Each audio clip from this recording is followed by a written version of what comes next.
Good morning, everybody. It was only 2 years ago when even the idea of a medical school in Jonesboro was actually spoken for the first time. Tim Hudson, Dr. Tim Hudson, the Chancellor, is not able to be here this morning, but we've become friends over the last 2 years. Tim and I are both geographers, so we're in a very small fraternity of about 800 of us in the whole country, so we have to stay close. I want to let you know that that vision and that thought of a medical school only 24 months ago has led to so much activity and so much that's going on. I want to also say this morning and welcome everybody to this workshop. This is less of a presentation and more about readiness. The finish line is in sight. Students arriving this summer. There couldn't be more excitement about the Delta region and Jonesboro having a medical school and having a partner that's bringing the medical school here, NYT, that has such a long and storied history and so much experience and so much passion for what they do. I want to introduce Dr. Barbara Ross-Lee. It's always a pleasure to introduce Barbara because every time I introduce her, which I've been doing recently it seems, I learn new things about Barbara. So just when I think I know her, I'll look at her bio and something else will pop out. She is a captain in the military. She's a commissioned officer. So she's not only doctor, she's captain doctor. She also, as I want to introduce her today, is serving as the founding dean of this osteopathic medical school in formation and soon on its way to birth here in Jonesboro, as she's been before the vice president for health sciences and medical affairs for a long time at NYT. And many of you NYT colleagues here know how Barbara has served as dean. She was the first African-American dean of any medical school in the United States. She recently served on the Institute of Medicine's report for GME reform. That's a real honor. She was one of only 18 other professionals to do that. But perhaps what we know most about Barbara professionally is her dedication to health policy, starting the health policy fellowship program, but also getting a lot of honors and a lot of awards for her work nationally in health policy. There couldn't be a better person to come to Arkansas, from Michigan to New York to Ohio and many places in between. Barbara really is the force and the key person right now to make this medical school in Jonesboro at A-State happen. And I'm really excited to introduce my friend and sister, Barbara Ross-Lee. Welcome.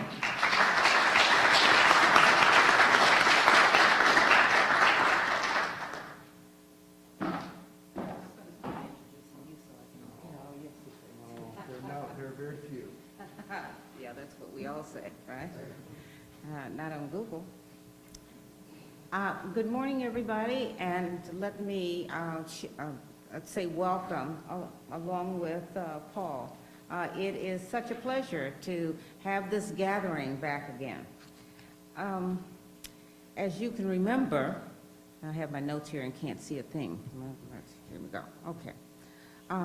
Just a little over a year ago, we held our first GME Summit. And at that time, we were talking about all the changes that may or were being discussed in graduate medical education, because very much a part of our planning for medical school requires that we also include graduate medical education. So it was a really important topic, and it's one that I knew would be of significant interest to our hospital colleagues, because many of them had never been and have not been, subsequent to that meeting, involved in graduate medical education. So now today, a year later, let me just give you a little bit of the progress that we've made. First of all, the medical school has been approved. This additional site of the New York Institute of Technology, College of Osteopathic Medicine, has been approved to open an additional site. Our plan is that that site will open in 2016, and as you can see with the pictures up here, part of that plan includes the renovation of Wilson Hall on A-State's campus. So that has occurred since the last time we met. Secondly, we have established over 300, Sharon, how many is it? 385? Sharon's outside. Oh, about 300 clerkship slots throughout the state at many of your hospitals. And I want to thank you right now for that commitment to education. In addition to that, we have established and we have approval for 66 osteopathic residency slots, and more are in the offing. We are still working with hospitals to start the application process, and we're doing it at a time of change in GME accreditation, both for the MD and the osteopathic profession. And those of you who were here last year, you could see how the professions were coming together. Now, let's not forget our goal. Our goal is to produce a physician workforce for Arkansas, emphasizing the generalist specialties who practice in primary care. In other words, we want to educate physicians in Arkansas for Arkansas. That's our goal. And we're going to move from today forward with 4 strategic themes.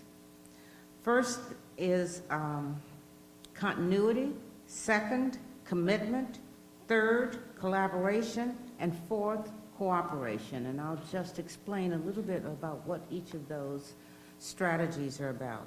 Continuity means as we look at our clinical partners, we're talking about both undergraduate and graduate medical education, trying to build a seamless system versus isolated silos. Secondly is commitment. In order for us to be successful, we need commitments from our clinical partners. Unlike the allopathic profession, osteopathic medicine tends to provide most of their clinical training in a small, medium-sized, community-based hospitals, not the large 500,000 bed facilities. To a large extent, this accounts for our success in producing primary care physicians.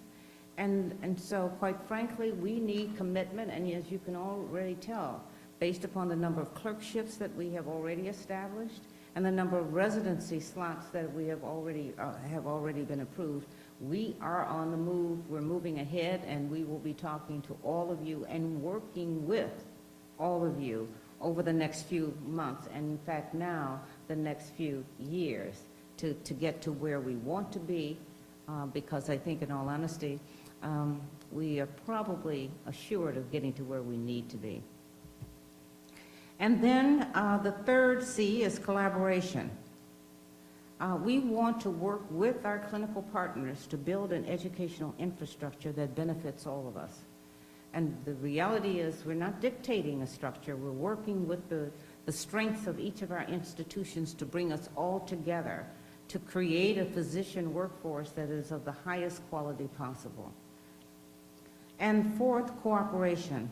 We want to provide incentives for all of us to be successful.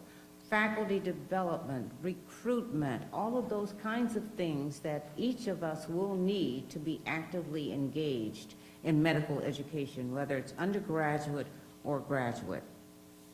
So today's program is organized to answer a few questions as we talk about the continuum. The first is why, the second is what, and the third is how. We have 3 workshops scheduled this afternoon, so you'll have a chance to attend at least 2 of the 3. And please come prepared with those really hard questions. And let me know if you have a hard question so I can make sure I'm in the other group, okay? And then to paraphrase in my closing, the often quoted statement, it takes a village to raise a child. I think it's important for us to all recognize that it will take a consortium of clinical institutions, including the medical school, to educate physicians in Arkansas for Arkansas. Thank you very much, and I'll turn the program back over to Paul, and he will introduce our speakers.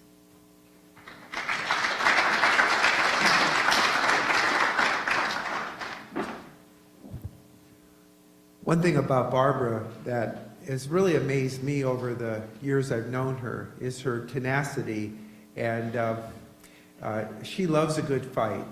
And I think we might have experienced that last year when we were all here really at the very beginning of this, and to see how passionate she has remained. And when she says the goal, I was thinking, sitting there, let's not forget about the goal. The goal is to have physicians in rural and underserved areas in Arkansas. And as long as we keep our eye on that goal, we'll get there. But it takes people along the way to help us get there. And I'm really happy to introduce Dr. Keith Watson. Dr. Keith Watson is exactly what we need right now. Somebody that has been there and done it with new medical schools. He's currently the president of Pacific Northwest University of Health Sciences in Yakima. You might think Yakima, Washington, and Jonesboro, Arkansas would have absolutely nothing in common. You'd be surprised that although they're in the Pacific Northwest in a very different looking place, they have the exact same challenges as the Delta region and Arkansas, and that is finding physicians and training people from the region that will remain in the region. And for that reason, Dr. Watson is very important.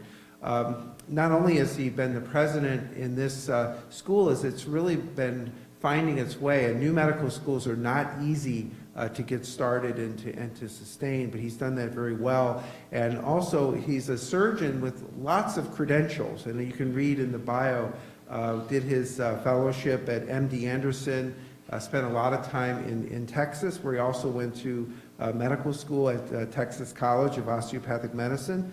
I can't believe it was way back in 1975. You found the fountain of youth and didn't tell the rest of us. Thank you for that. He's really an accreditation expert, and he's also a consultant for new medical schools. There's lots more to read about Dr. Watson, but as I invite him to come up, I want to say that his lecture this morning and information this morning is so important for us to really understand the nuts and bolts of putting something together. So happy to introduce my new friend, Dr. Keith Watson. Thank you.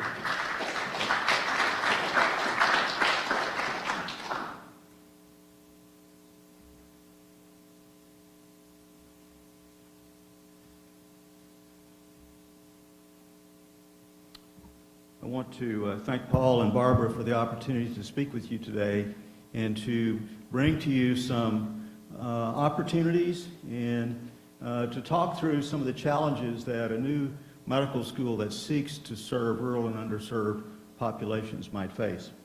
At first blush, some of these challenges may seem daunting, they may seem a little bit difficult, but in fact they're opportunities in disguise. And the truth of the matter is that all of us who went into medicine for the purposes of serving our fellow man really come full circle to that mission in this setting. We can practice in big places like MD Anderson and Seattle, University of Washington, and all those places, but the truth of the matter, while it's exciting, the real good we do for our fellow man really is in the trenches when we meet people that otherwise would not have access to health care. And so what I want to do today is to set the stage a little bit with some pragmatic and real-world examples that we face in the Pacific Northwest moving forward. Before we do that, Barbara asked me to speak a little bit about COGME, the Council on Graduate Medical Education. I've been honored to serve the osteopathic profession for a number of years, now 5 years on COGME. And as we deal with the health policy that deals with graduate medical education, it's been a challenge. The slides you'll receive in your packet later as you attend really will outline a lot of these things in some detail, but I wanted to be sure that we covered a few basic things And then, to use Barbara's word, be a little provocative, she served on the Institute of Medicine panel, and we have a little disagreement with their findings, and so we'll talk a little bit about that as we move ahead. I will ask those of you near the front to restrain her if she throws tomatoes, or otherwise challenges me. So Barbara and I know each other pretty well. We can say that to each other. So let me say that I am intimately familiar with Arkansas and what's here. What you'll see on the lower left is the gravestone for my great-grandfather. If you look at the blue diamond on the map, that's where he's buried. Strawberry, Arkansas is about an hour and 20 minutes from here. You can't get there from here. You have to go north and around and down the Strawberry River. My grandfather lived in Black Rock, and so my family has had surgery at St. Bernard's in Jonesboro. We've had medical conditions treated in Batesville. We've had medical conditions treated in Kennett, Missouri. So I know the health care of this region from many years removed. I must say that Jonesboro has really come a long way in the last few years. When I first visited my aunt and uncle near that blue diamond, there were dirt floors, outdoor privies, and all kinds of challenges to rural health and well-being. It's not that many years ago. And I will tell you that one of those cousins I visited with yesterday is 90 years old, attended Arkansas State as the first child out of 7 to get a college education. He came here, he then educated himself, and then he educated his siblings right through Arkansas State to all have successful careers in this part of the state. So I do know this part of the state. I know what they faced, and I know how they had to go about getting educations moving forward. My mother's family is close by as well. We won't bore you with that detail, but the truth is that I do have ties, and I understand what this school faces. So I want to talk a little bit about COGME, as we've mentioned. I want to talk about the reasons to do a rural-based medical school. Part of what took me to Yakima and what you're experiencing here are all similar. I want to talk about the challenges for rural mission medical schools. And I want to talk about some possible solutions that are emerging as we look at the field of medical education. And finally, I want to look at some of the rewards for communities that are associated with rural-based medical schools. Now, in this first set of slides, I want to be sure that we don't spend a lot of time. We're obligated to put up some charges that the federal government has given COGME. You'll see A through F, and you're going to see a lot of legal language. The important thing really is to put these into the reports, but to say that COGME reports to and advises the Secretary of HHS. It reports to the Committee on Health, Education, Labor, and Pensions of the Senate, and it reports to the Committee on Energy and Commerce of the House of Representatives. It's advisory only, and it has no authority for action or decision-making. And in that regard, it's been around since 1986, first report in 1988, 22 reports to date, and by federal law, the disclaimer here is that the opinions that I'm giving you today are mine only. They don't represent COGME except as what's printed in those reports that we'll talk about. So I want to talk about the 21st report. It was the first report that I had a hand in writing 3 or 4 years ago. And our recommendations at that time were to fund GME at the current level, increase the funded slots as we knew them by 3,000. You'll recall the medical schools were ramping up their production of students from 15%, 20, 30% across the country in an effort to get at the quantification of medical shortages and so forth. We recommended then that global and all-payer funding sources be re-explored for the umpteenth time, but we thought it important to put it in writing. We also looked at the numbers of specialties that were going to experience shortages over the next few years. All 18 base residency programs were scheduled for some sort of a deficit. Of those, we picked 6 that we thought that were the most dire, and those were family medicine, internal medicine, geriatrics, general surgery, pediatric subspecialties, and psychiatry. Now, some people say, why general surgery? I can tell you that in rural America, general surgery becomes an essential skill set because the golden hour of trauma, et cetera, kills more people than we would care to acknowledge. In our state of Washington State and in Montana, people are put on fixed-wing aircraft and sent from Montana to Seattle or to Salt Lake City for major surgical interventions. General surgery becomes a key factor in many parts of the country, and no less so in southeast Arkansas, where some of my residents that I trained in Tulsa are currently in practice. And I tell you, that's a big issue. Psychiatry is a huge need in this country.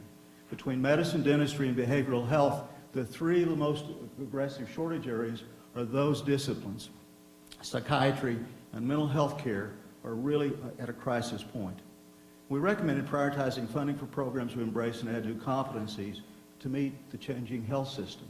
And that's important as we go through this talk, because the changing competencies that we're going to face actually are part of our mission, both where I'm with the school and here. Improve efficiency in training. There's a thought to do away with the transitional year, and by the way, the traditional internship year is in that mix.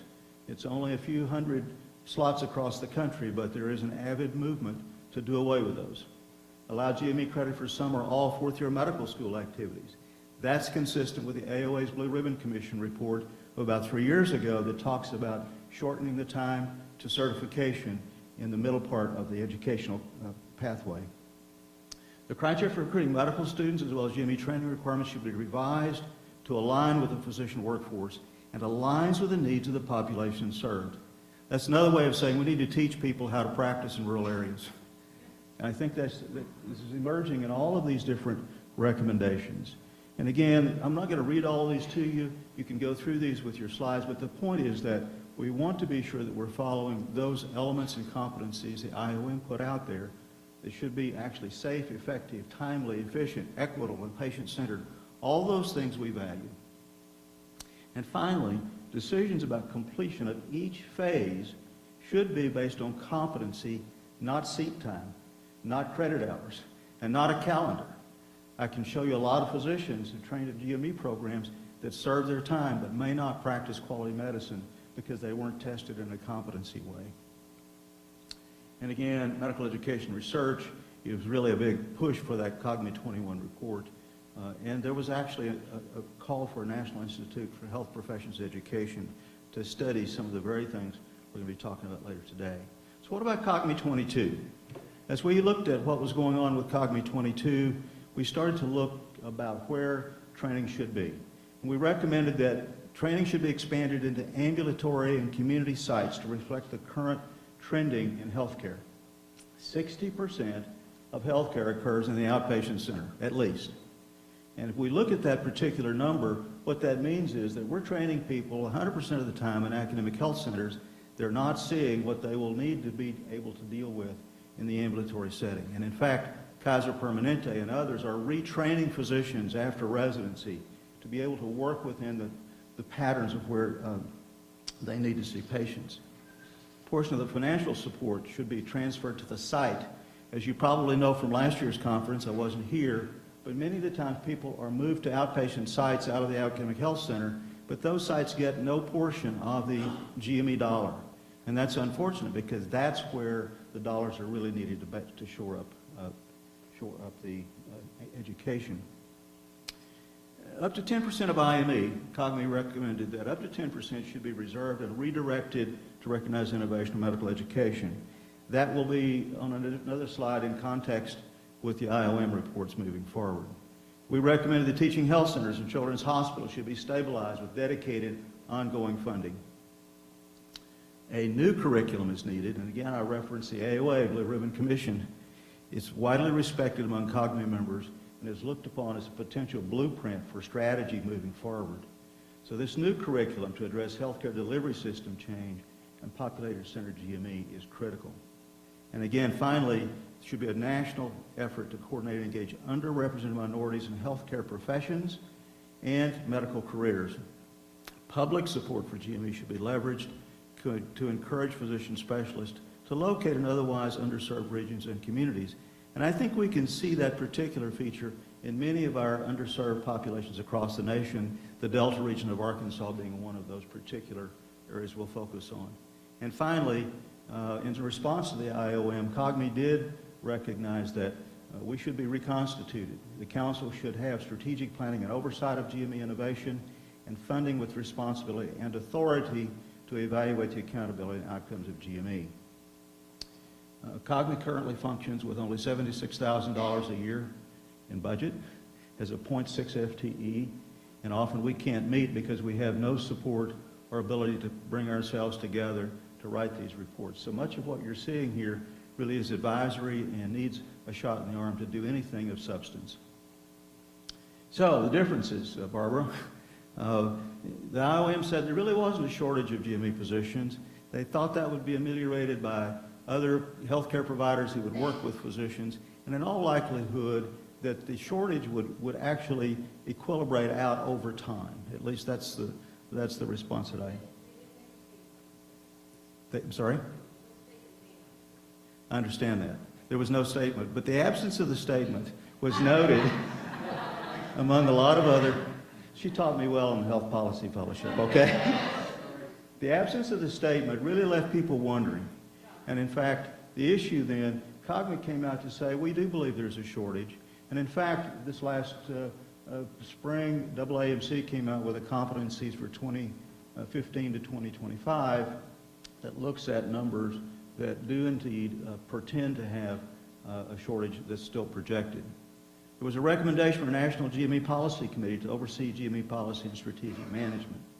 COGME agreed and proposed that COGME be authorized, as we've already noted.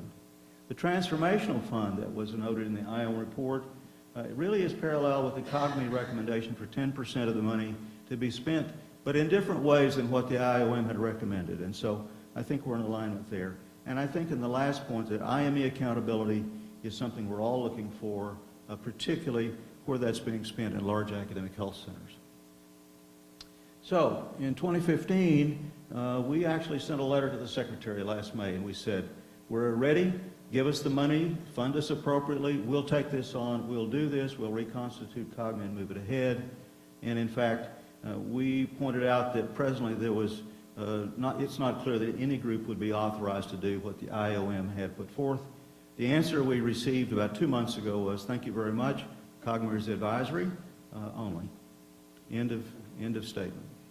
So we met this last Thursday by teleconference and made the decision to move ahead with a strategic plan, absent any authority to implement it, but I think we will, in fact, make a statement about a strategic plan in the coming months.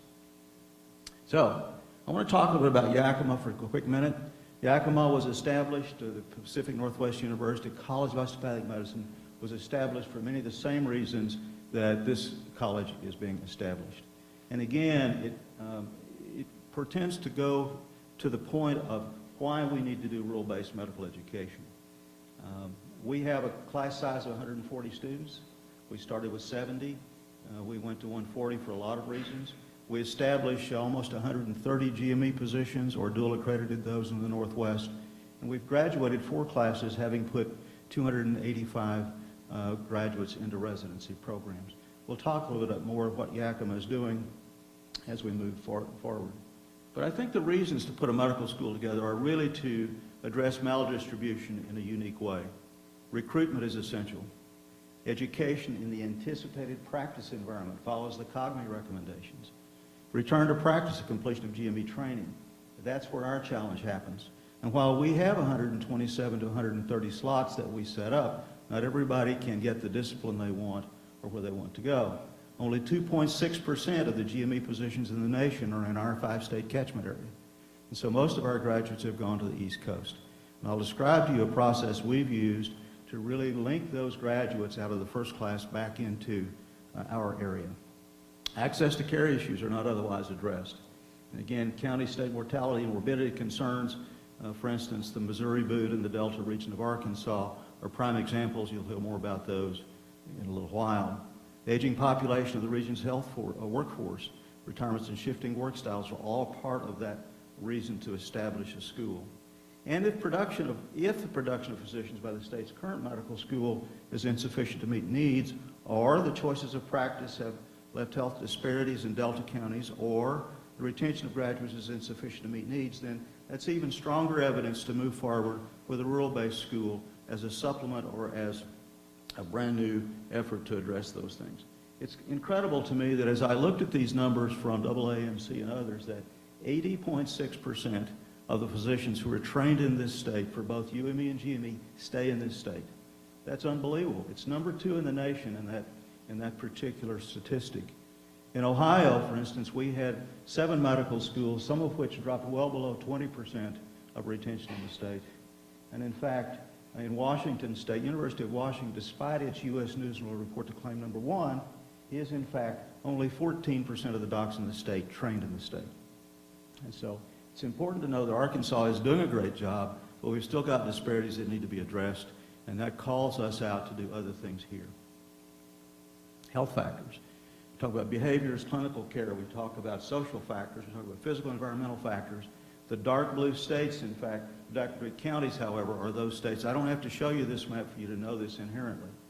You can notice that where we are in Jonesboro is fairly high in the top rank of health care and so forth. Lawrence County, Sharp County, where my family is from, are slightly worse off. And then, of course, the Delta counties really have very, very low ranks in terms of health factors that are critically due to these behaviors in clinical care scenarios. If we look at health outcomes, how long people live, another way to say that's morbidity and mortality, you see essentially the same distribution of need in this part of the state. So let's talk about the physicians over 60. If we look at the numbers of over 60 physicians in the nation, it's about 26.5%. If I look at my 5-state region, there's 9,000 doctors over the age of 60. There's 4,000 alone in the state of Washington. When I look at Arkansas, we've got 1,609. Missouri, 3,900. Tennessee, 4,100. The combined medical school outputs in a rapid way will likely not keep up with those aging physicians. And so it's important to know that we're doing replacement training as well as supplemental training to what's already not present. So all of those factors have to be put into the context of why we do a medical school. Let's talk about challenges for communities, rural challenges. I was in Athens, Ohio with Barbara for a while until she migrated to New York. We would go to church in a small town Methodist church, and we would have people who would regularly ask for concerns and prayers for their travel to Columbus, Ohio, 80 miles away. We had a small community called Shade, which was 15 miles from us. Many people in Shade were afraid to come to Athens. And so the particular geographic mindsets of individuals really does, in fact, factor into the culture and how they seek health care. The environment for practitioners, spouses, and families are all things we're very, very familiar with. Praxis needs, call conditions, isolation, equipment, facilities, where my kids can or can't play soccer. All those things are part of challenges communities have to attract physicians. Having grown up in rural West Texas, with the Hill-Burton Act, we had lots of hospitals, and we wanted to bring people in. In fact, the only physicians we could get to practice in those small towns were international medical graduates who here were on J-1 visas.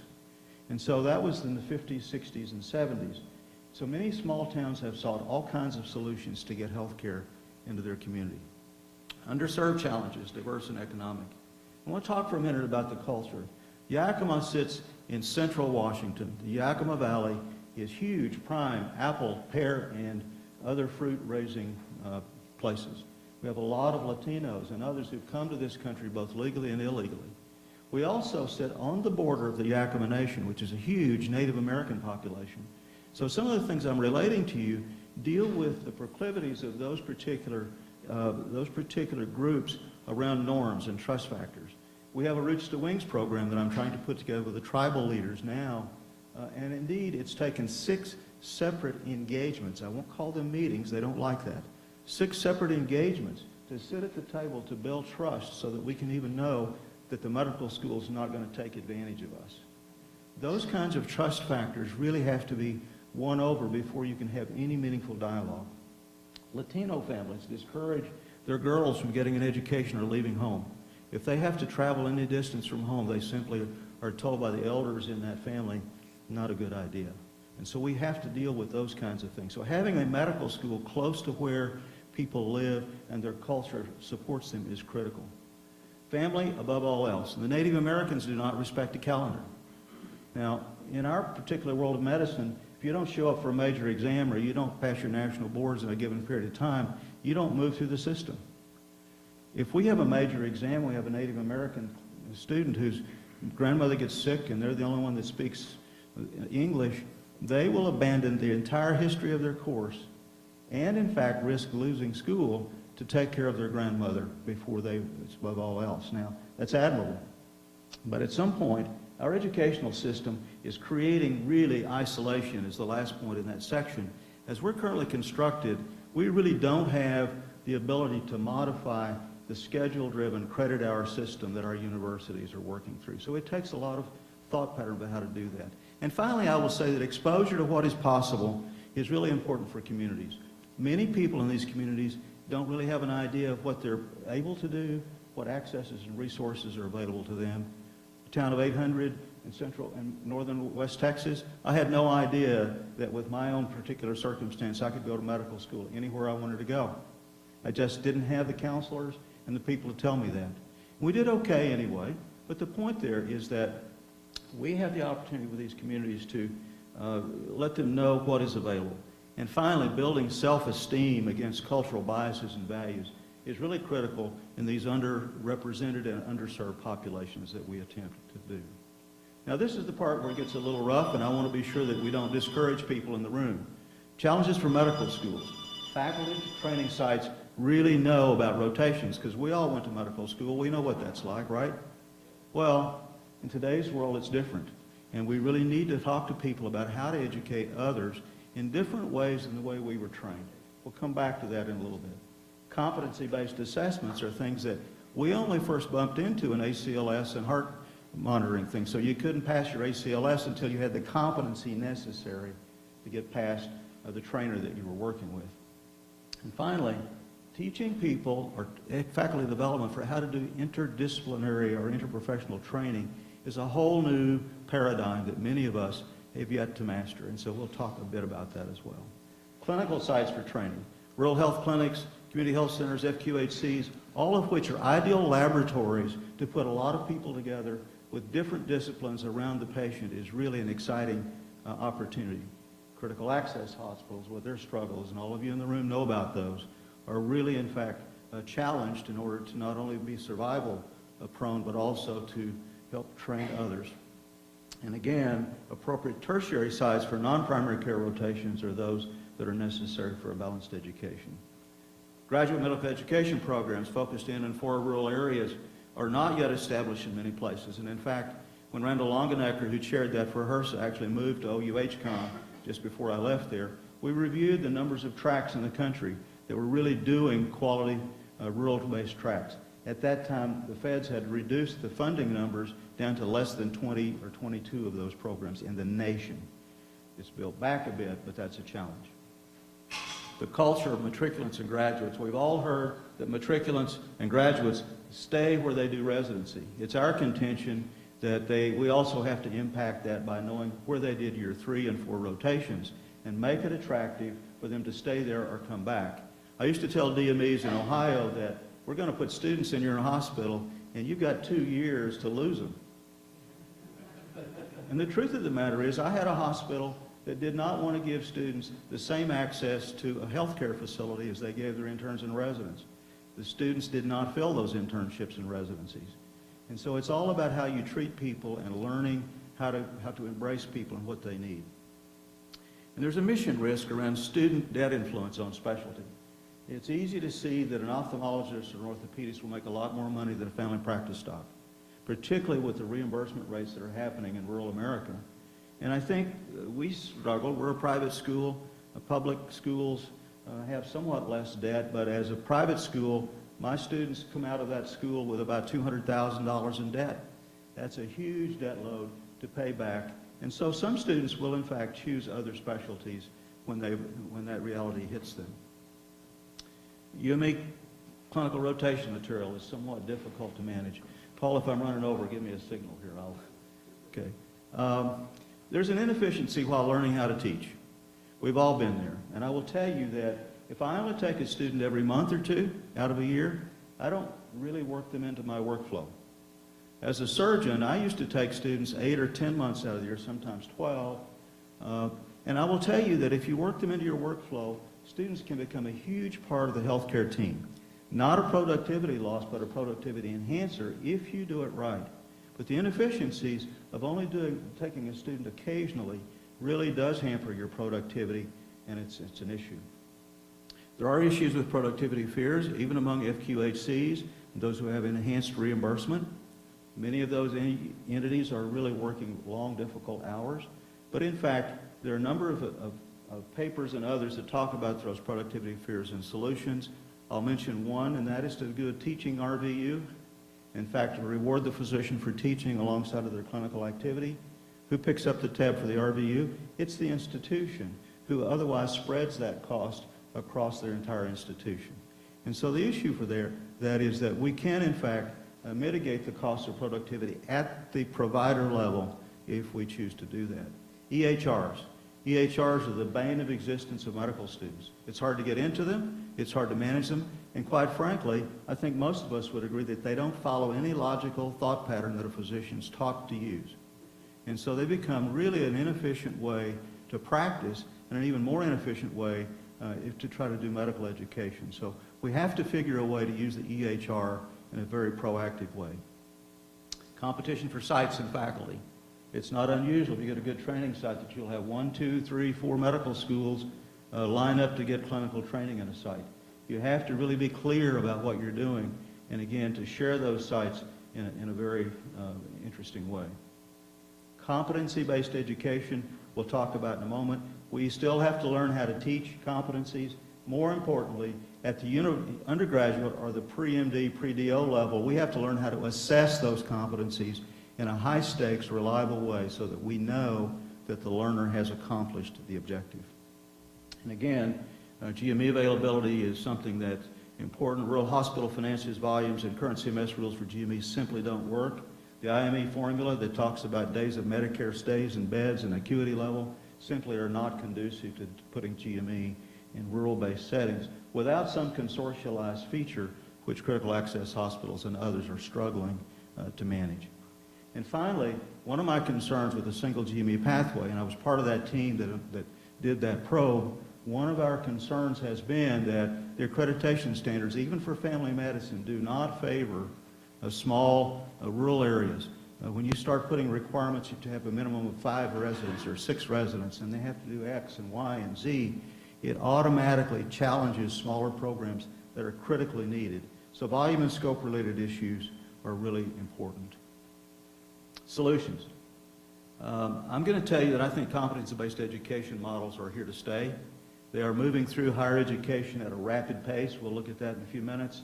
The GME, AC GME group, I think, is on the right track with the new accreditation system. That's one of the reasons I pushed in my own way for the AUA to join this movement, because competency-based assessment is really critical for us to understand and move forward. Interprofessional education is critical. If we expect ACOs and accountable communities of health to really thrive and work, we have to be collaborative in our practice. As long as we're concerned about who controls the patient and our siloed approach to care, we will not get there.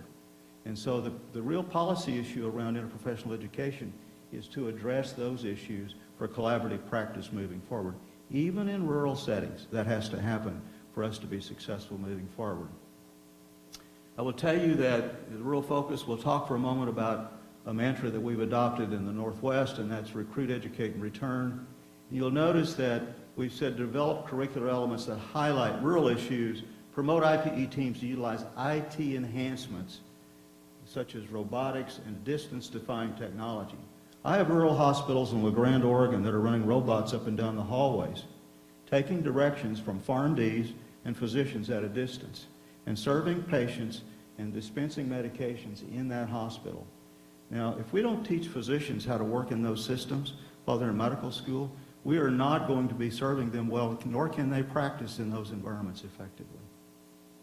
And then, of course, move and establish GME into areas where graduates will practice. There are some, such as ASH and others, who have published to say, well, if you didn't train obstetrics in a big place, and you're going to have all these complications, and the quality of your training really dictates what the quality of your outcomes are going to be elsewhere. We addressed that in the COGME 22 report. There are at least a dozen other articles out there that defy that concept. And while intuitively it sounds right, I will tell you that I believe we need to dispel the myth that care quality in rural and urban hospitals is of high quality and can be even higher with learners in that midst. Lancaster, Ohio, I put together a training program there. And one of the chief reasons the Six Sigma people in that hospital wanted learners was that they could raise the quality of care among their providers by having the learners challenge their doctors on a day-to-day basis. And in fact, that was a very successful demonstration of what medical education does in a virgin hospital that had never had an organized teaching program before. So we need to migrate from an entirely academic health center locus into one that's shared so that we do some academic health center work in a balance, but the predominance of the training needs to be in community centers. I want to review for you something that's happening in higher education at the moment. It's worth thinking about, not only because you'll be faced with applicants to this school, but you'll also need to convert some of your thinking about medical school education. So now we have regular credit hour degrees across schools and colleges. Higher education authorities grappling with this right now in Congress. And in fact, for college credit, we actually have MOOCs, an individual study with exams for credit. It's replacing the credit hour idea. And in fact, Western Governors University in Salt Lake has the authority to award competency-based degrees, decided not to, because in fact nobody knew what to do with that because there weren't credit hours associated with it. As we've approached USDE about how to get student funds, they want to see a credit hour designation against our curriculum. They don't understand competency-based education per se. It's changing, but it'll be there. On the GME side, the new accreditation system for ACGME and now AOA is using competency-based education verified by what's called entrustable professional activities and milestones. Great. At the resident level, I can tell whether an anesthesiology resident can place an endotracheal tube and do so without embarrassing the PO2 in the bloodstream. I can tell that and I can test that. But what about, this is time-based, but there's no credit hour, and there's attempts to competency completion, as I've just mentioned. We will see that happen. But what says that a general surgery resident trained for 5 years is better than one that trained for 3 as long as they have the competencies in a given area and we know how to test that reliably? Those are our challenges moving forward. Now let's look at medical school curriculum in the middle. We're lockstep. We're time-based. We say people have to have 130 hours in a class or 4,000 hours, the COCA rules say, and so forth. We lock them into X. But we don't make allowances whether they really learned the material. As long as they passed and their national boards are okay, we give them a degree and pat them on the back and send them on. Not too far off in those circumstances. What I'm going to say, though, is that we do that because without some sort of a marker, we can't get student loans pulled down from the USDE. So that's why we go to all that trouble. What would happen if we put together hybrid courses, online, competency-based testing, and pulled some of that material together in much newer ways, flipped classrooms, and all kinds of other innovative ways to teach that really bring folks into the 21st century? The challenge to my faculty, and I think to you, is what do you do with somebody that's trained in a competency-based system who brings their bachelor's degree to your front door and says, I want to be admitted to medical school? We have to figure out a way to really interpret that and make sure that we understand what their educational background and competencies really are. So this is a slide I pulled from our material just to say that we're linking medical education to the community. And I will tell you that we adopted the mantra of recruit, educate, and return. We recruit heavily from rural census tracts. 52% of our medical students come from a rural census tract for their hometown. We give extra credit to those who are from rural areas or who have a HIPSA or a MUA in their hometown background. We try to return about 75 to 80% to home state for rotations, so they go back to where they're familiar with and their families. And some don't want to do that, but most do. And so what we find then is they return to practice. Now I mentioned to you that a lot of our graduates go to the East Coast. So right now we've had one class that graduated in 2012. The other 3 are lagging behind in residency. One class was ready to come back. More than 50% chose primary care out of that class. And as we started talking to those that have finished 3 years, we've had 35 of the first 69 have returned to the Northwest. 22 of them to Washington State. The remainder are in 4- and 5-year programs. We've got a commitment of what now amounts to 82 or 3% of that class will come back to those 5 states. How are we doing that without residencies? I will tell you that I put a full-time person in charge of calling every graduate multiple times, in the second year of their residency program, a year and a half ahead of when they finished. To say to them, you need to be thinking about contracting, working with CEOs, working with other places, and in fact, we started a placement process. We don't get involved in the contract negotiation, but we try to align an alum's practice issues and wants with where we know there are openings in the Washington landscape or the Oregon landscape, et cetera. It's been very successful. It's one class. We're still looking at what it's going to be. It may not hold up, but I will tell you, our trick has been to really do the personal touch with every single graduate so they know we care and we know that they hopefully will give us some money in the future. So I'll be very clear about that. So this is another slide from our strategic plan. And in fact, from 2014 to 2020, we're actually working through a number of different issues. We have one College of Osteopathic Medicine. We're looking at feasibility for others. On the right-hand side, we're hosting programs from Heritage University, which is a Yakima Nation university. They have a PA program. We just started a Washington State University PharmD program on our campus. They have nursing programs for both WSU and Heritage. Central Washington University has an EMS program, and in fact, we're bringing all of those together into an interdisciplinary institute that allows us to train them above and beyond their siloed curriculum. Very successful. But when I couldn't get people to work together on Accountable Communities of Health grant 3 years ago, I've got people clamoring to come together now because they see these programs working together and understanding what it means to be collaborative. The control word is missing for the most part. So I will tell you that our mission and vision for healthcare teams for rural and underserved Northwest is really starting to get legs to it, and I think we'll start to see some positive effects of that moving ahead. These are 4 particular core competencies that came out of the 2011 national group: communication, values and ethics, roles and responsibilities, and teamwork. And we believe that that particular mantra is what we're going to build these collaborative teams of care around. Here's a challenge, and we're almost done here. And that is to say, if we take out of that 2011 report this particular graph, and we look particularly, if I can find the pointer here, if we look at, if we look at that particular left-hand side, we see interprofessional education. I believe that's where medical schools and GME programs can impact the future healthcare workforce. If you look at that constriction around health force and practice-ready places, that's where our faculty in the field need help in faculty development.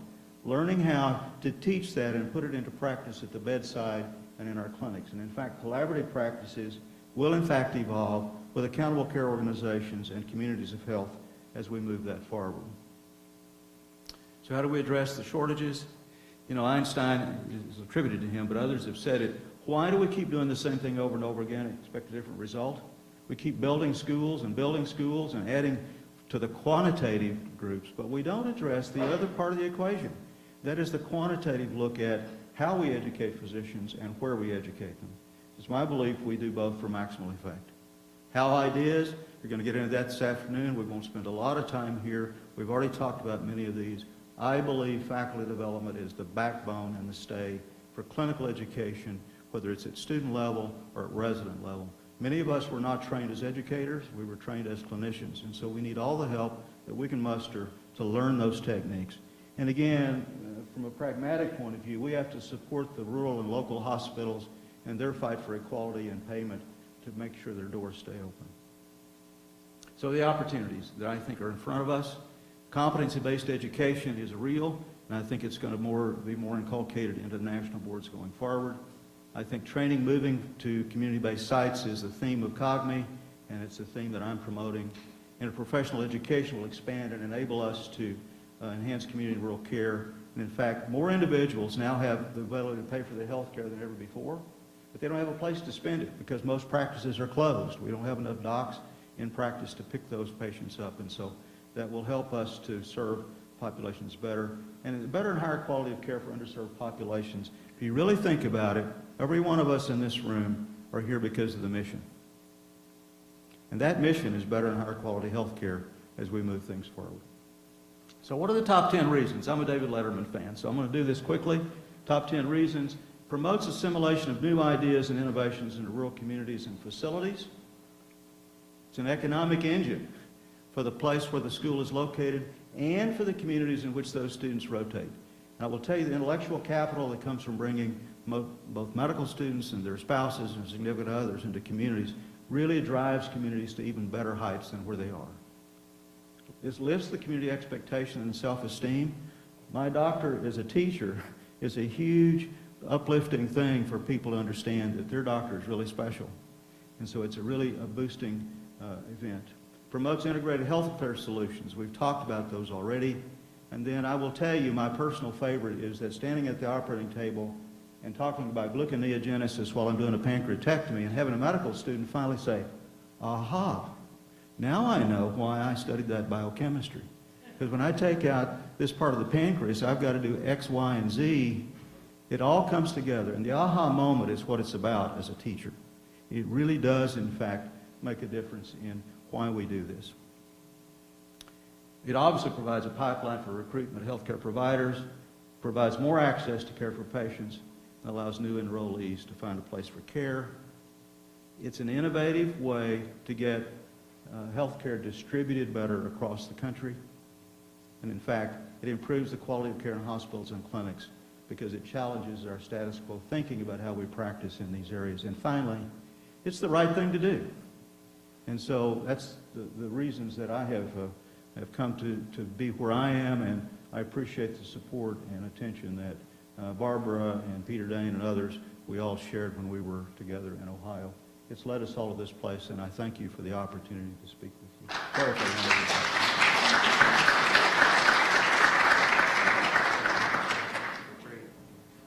Wow, that was amazing, and such a blueprint for what we're doing here. And I want to thank Keith. That PowerPoint alone kind of provides such an overview, and I like it that you started with your connection to Arkansas. I have a Missouri connection, so the Boot Hill is near and dear to me. We have our next presenter, Ann Peton, is actually a geographic information system expert, and 30 plus years of that. And one thing about Ann, when I was reading her bio that was interesting, is she was doing GIS probably about the time GIS was first invented, and that led her to actually develop a national center for the analysis of healthcare data in Virginia, which is also part or in partnership with the Virginia College of Osteopathic Medicine.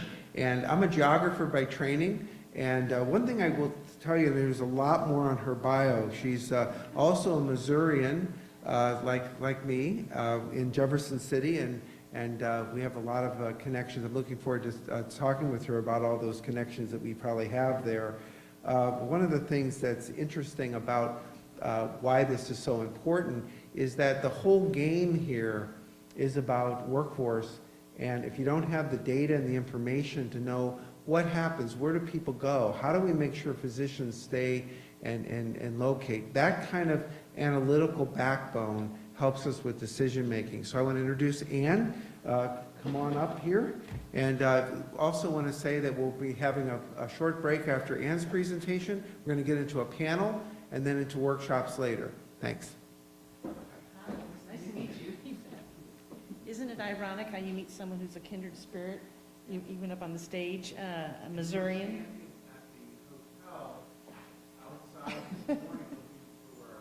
Yes, had to find them. Good morning, good morning. I'm going to go ahead and pull mine up if I can here. As Barbara said, it is blinding, that's for sure. Nope, I didn't mean to pull that up. That's okay.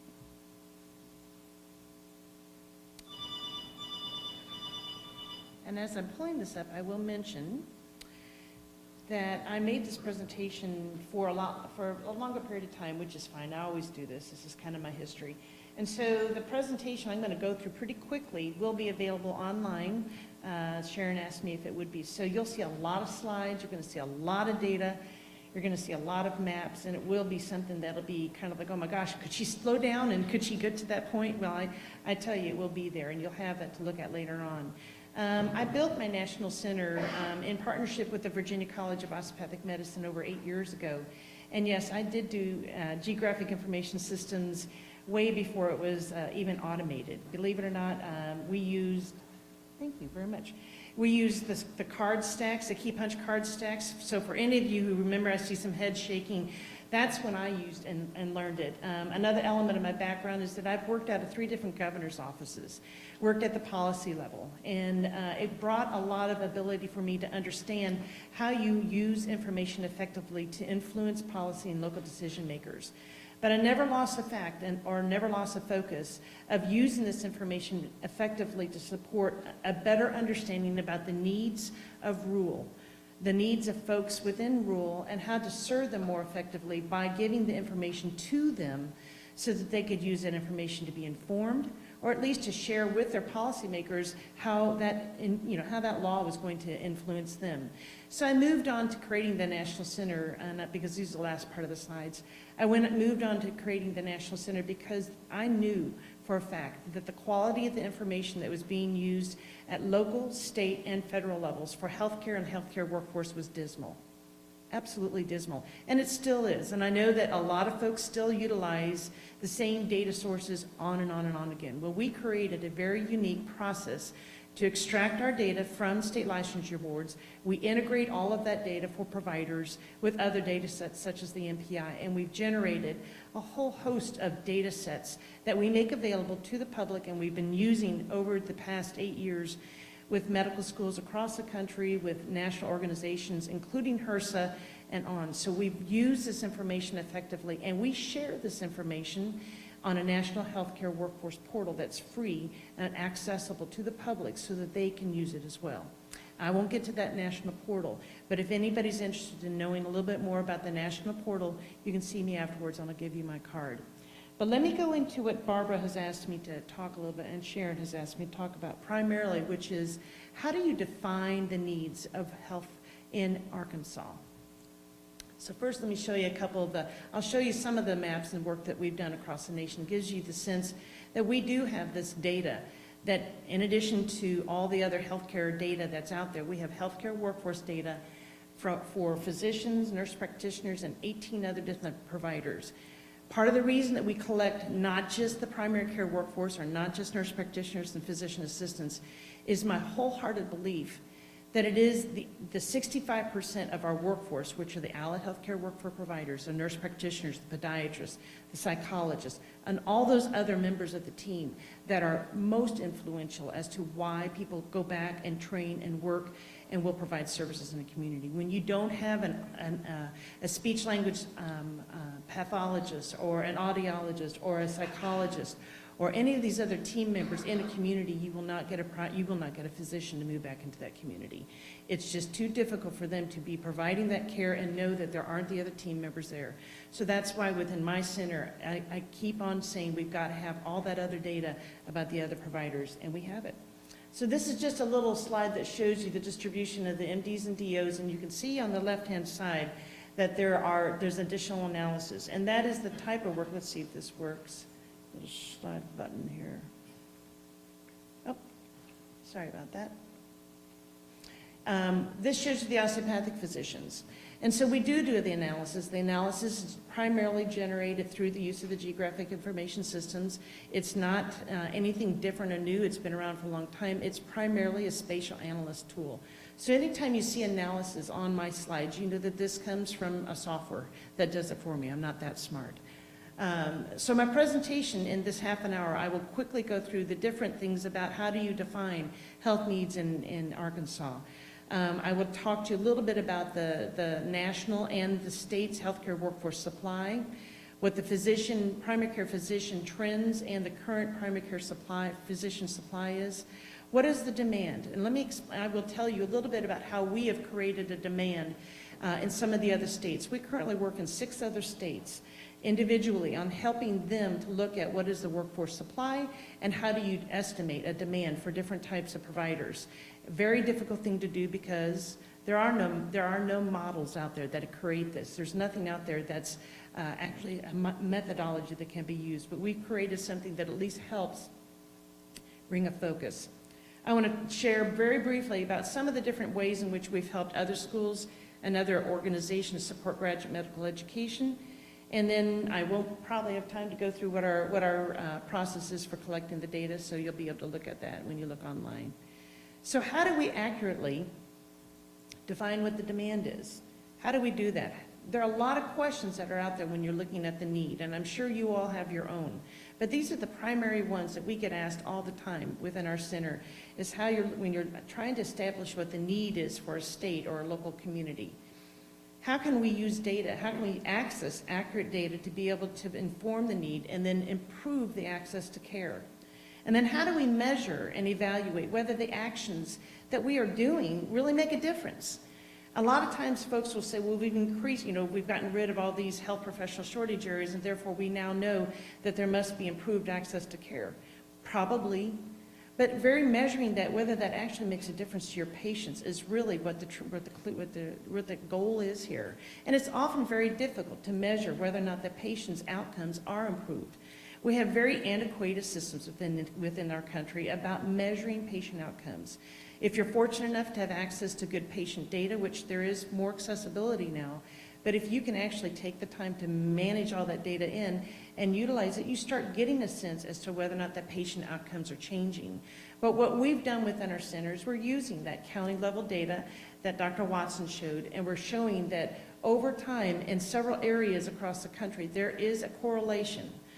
There is a correlation being seen, obviously, in when you have improved access to care of osteopathic physicians within these communities. A state that I mentioned earlier, it was West Virginia. We're seeing significant changes in the adult behavior patterns in West Virginia, and we know that, I believe, that it is a correlation of having increased physicians, osteopathic physicians in that state. And I can show that if you're interested. So establishing criteria to effectively measure whether or not there is a change is often a local decision. So oftentimes we're using this county level data and we're using state level data to be able to say, well, has there been a change? Well, a lot of that most of it often occurs at the community level. So we have to work within our communities to start looking at the community needs assessments.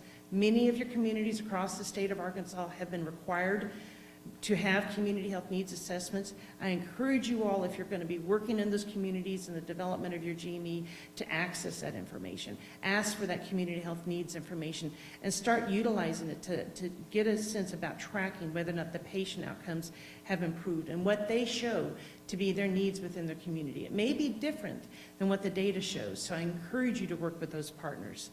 I'd also encourage you to look at historical trends. That's another way that you can use this county level data to look at historical trends. And I'll show you a little bit of this information. This is the data that comes from the America's Health Rankings, as well as data that I pulled down from a great document called The Rural Profile of Arkansas. I'm sure you have probably seen this and very familiar with it. But they had a lot of very good information that shows you where the rural population is.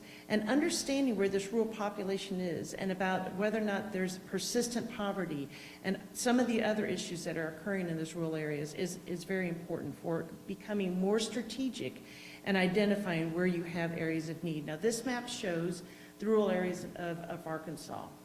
Now what you see now, and will you see continuously throughout my presentation, is that these areas in red are areas that are both rural and medically underserved.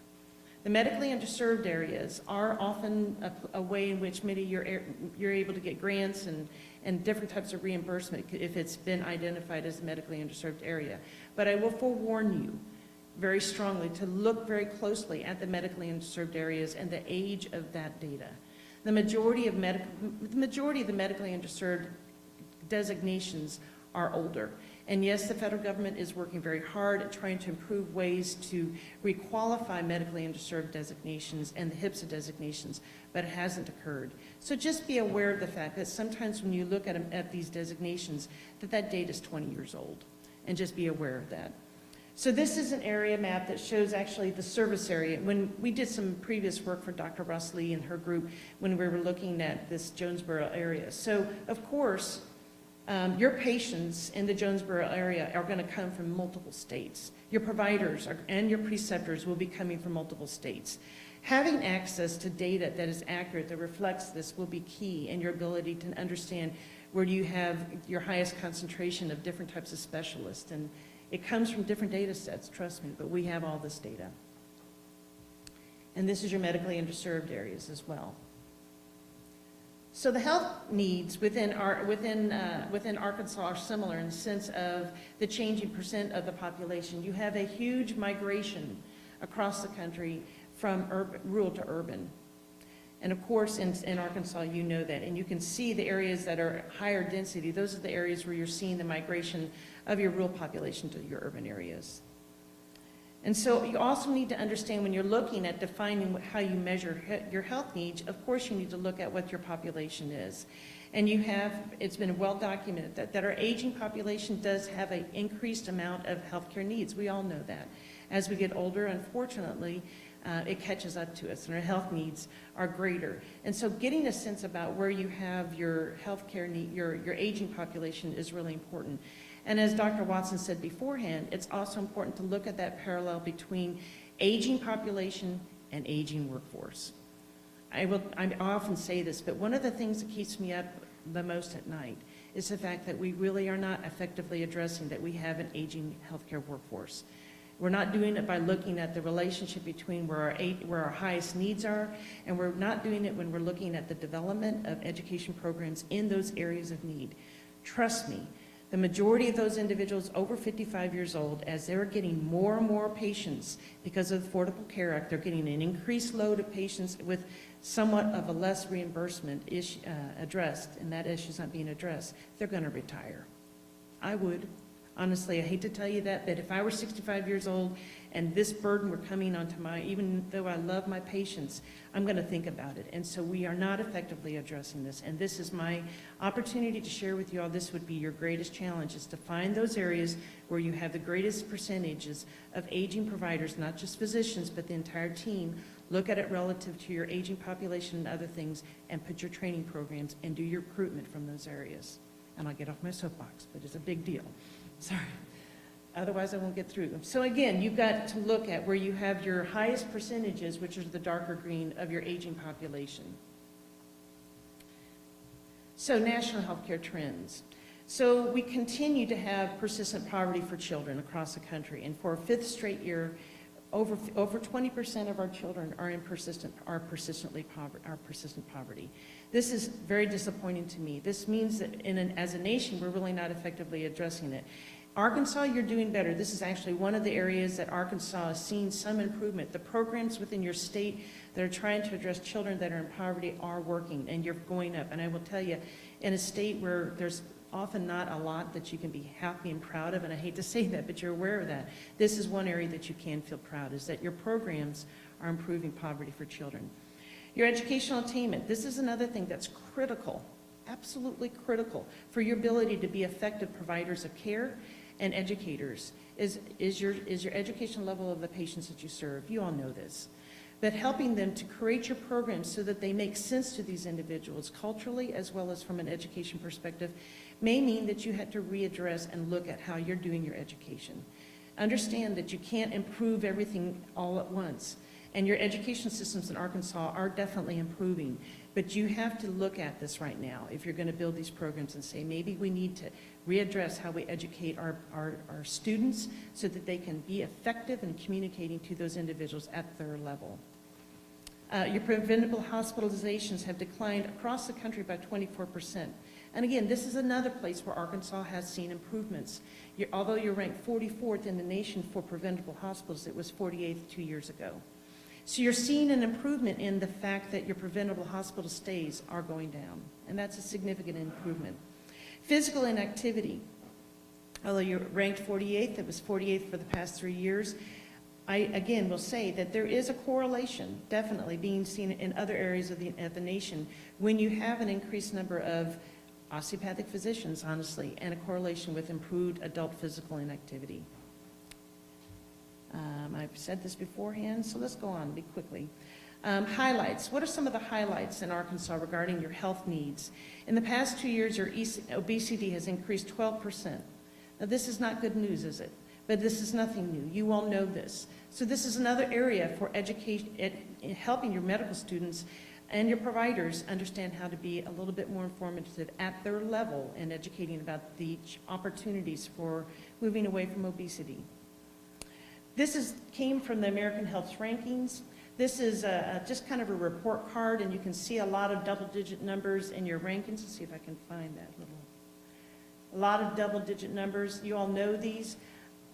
I've raised 7 children, and I will tell you, one of the things that I often try to do with kids and with everybody, try to spend more of your time focusing on the places that you are improving and not as much time on the areas where you continue to be not improving. Does that mean that you turned a blind eye to those areas that are not improving? No. It just means you got to talk a little bit about what is working well at the same time you're talking about things that are not working well. It's very important to do that. And so, yes, has Arkansas been in the lower quartile for many, many years? Yes, but you are improving, and things that you are doing are making a difference. Children in poverty, you can see that there has been an increase in improvement. And this is a map, kind of taking a step back, looking at trend analysis. I might have mentioned it to several of you before we came in. I think one way that you can uniquely use information that we have available and are making available to you is looking at the historical trends of health needs within the state of Arkansas. So we're using the data provided through America's Health Rankings, and this kind of shows you where you see changes in poverty. The areas that are dark are changes in the poverty, that over 30% increase in the number of children that are going off of poverty. So the purple areas are good. The brown area is not good. Any places you see a negative number.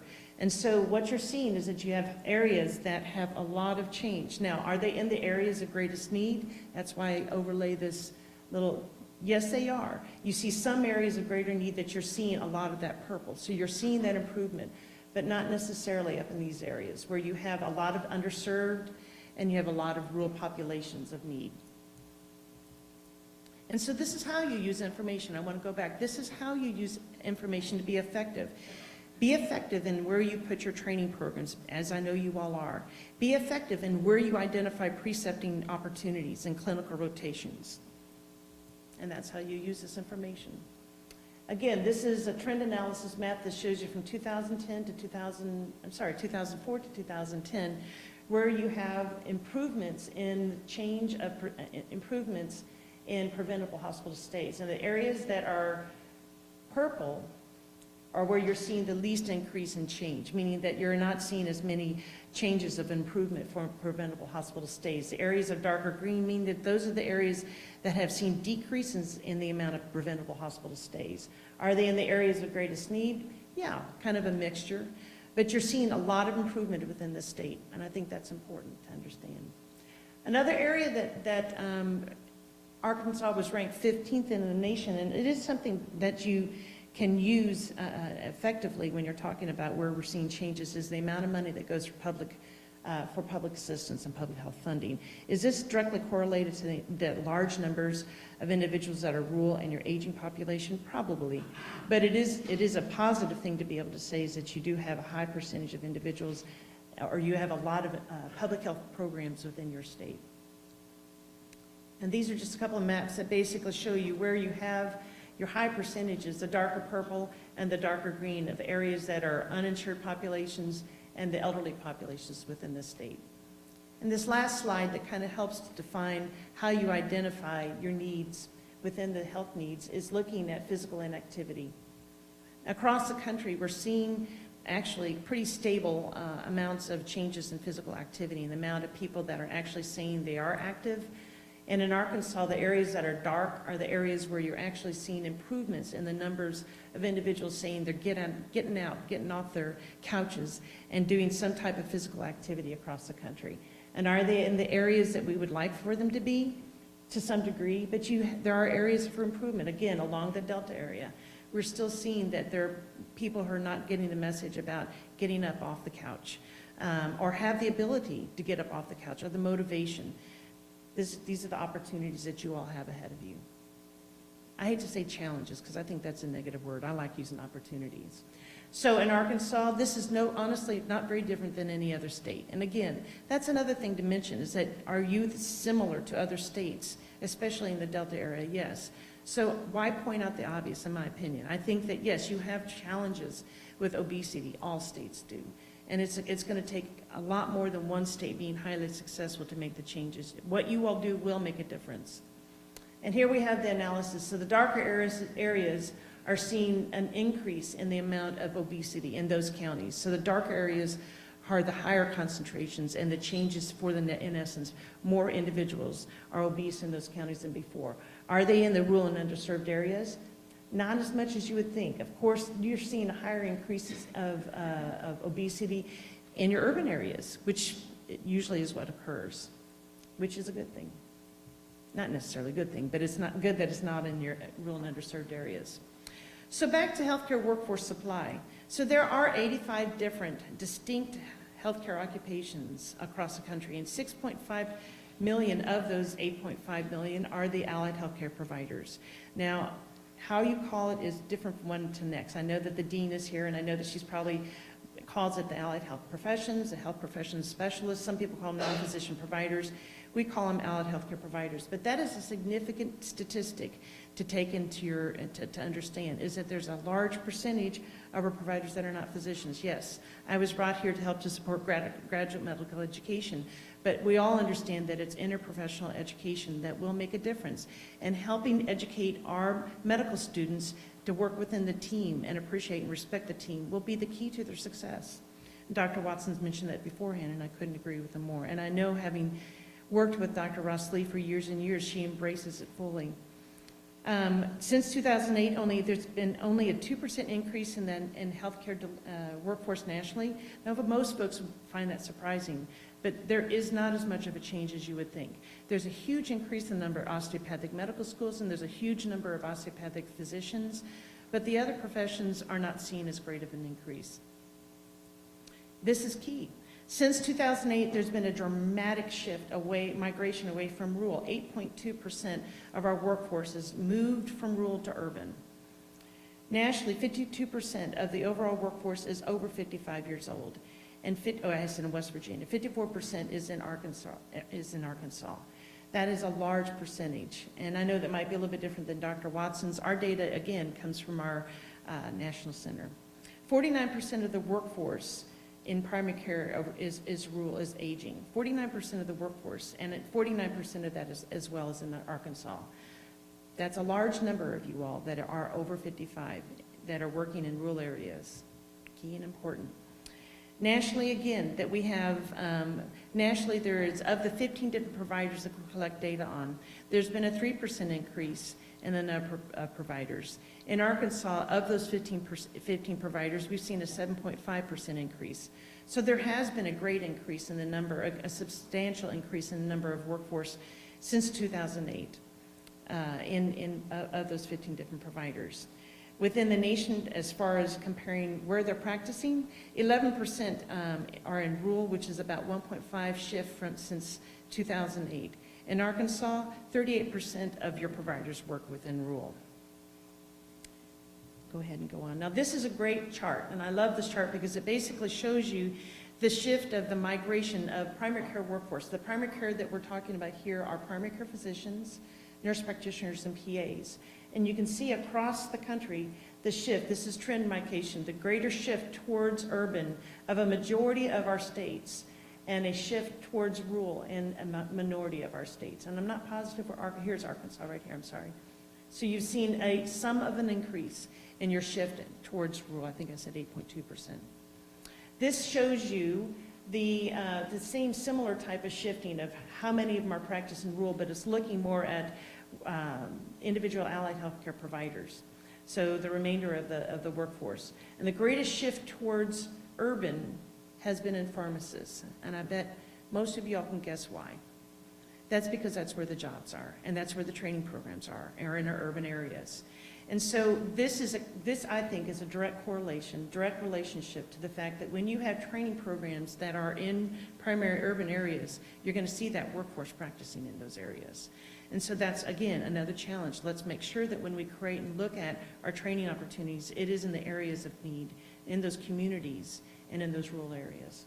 Now, audiologists, so this is, no other center's been able to do this, and this is key and critical for you all to use this information. Can we do this at a state level? You bet. If this is something that you all would like to be able to look at, is how your workforce has shifted at all these different providers, that's something that we can do. We didn't do it for this presentation. But on the portal, the national portal that I mentioned to you all beforehand, I do have this next series of slides. And so I'm going to go quickly through this. But what in premise it shows you is it is a normalized at its aggregated state level of physicians. And this shows you the physicians per 100,000 and where they have, where you've seen increases and decreases. And green being where you've seen increases in the number of physicians per 100,000, and purple meaning that you've seen decreases. And so you can kind of see that per 100,000, Arkansas has pretty much held its own over the past 8 years. This shows you nurse practitioners per 100,000.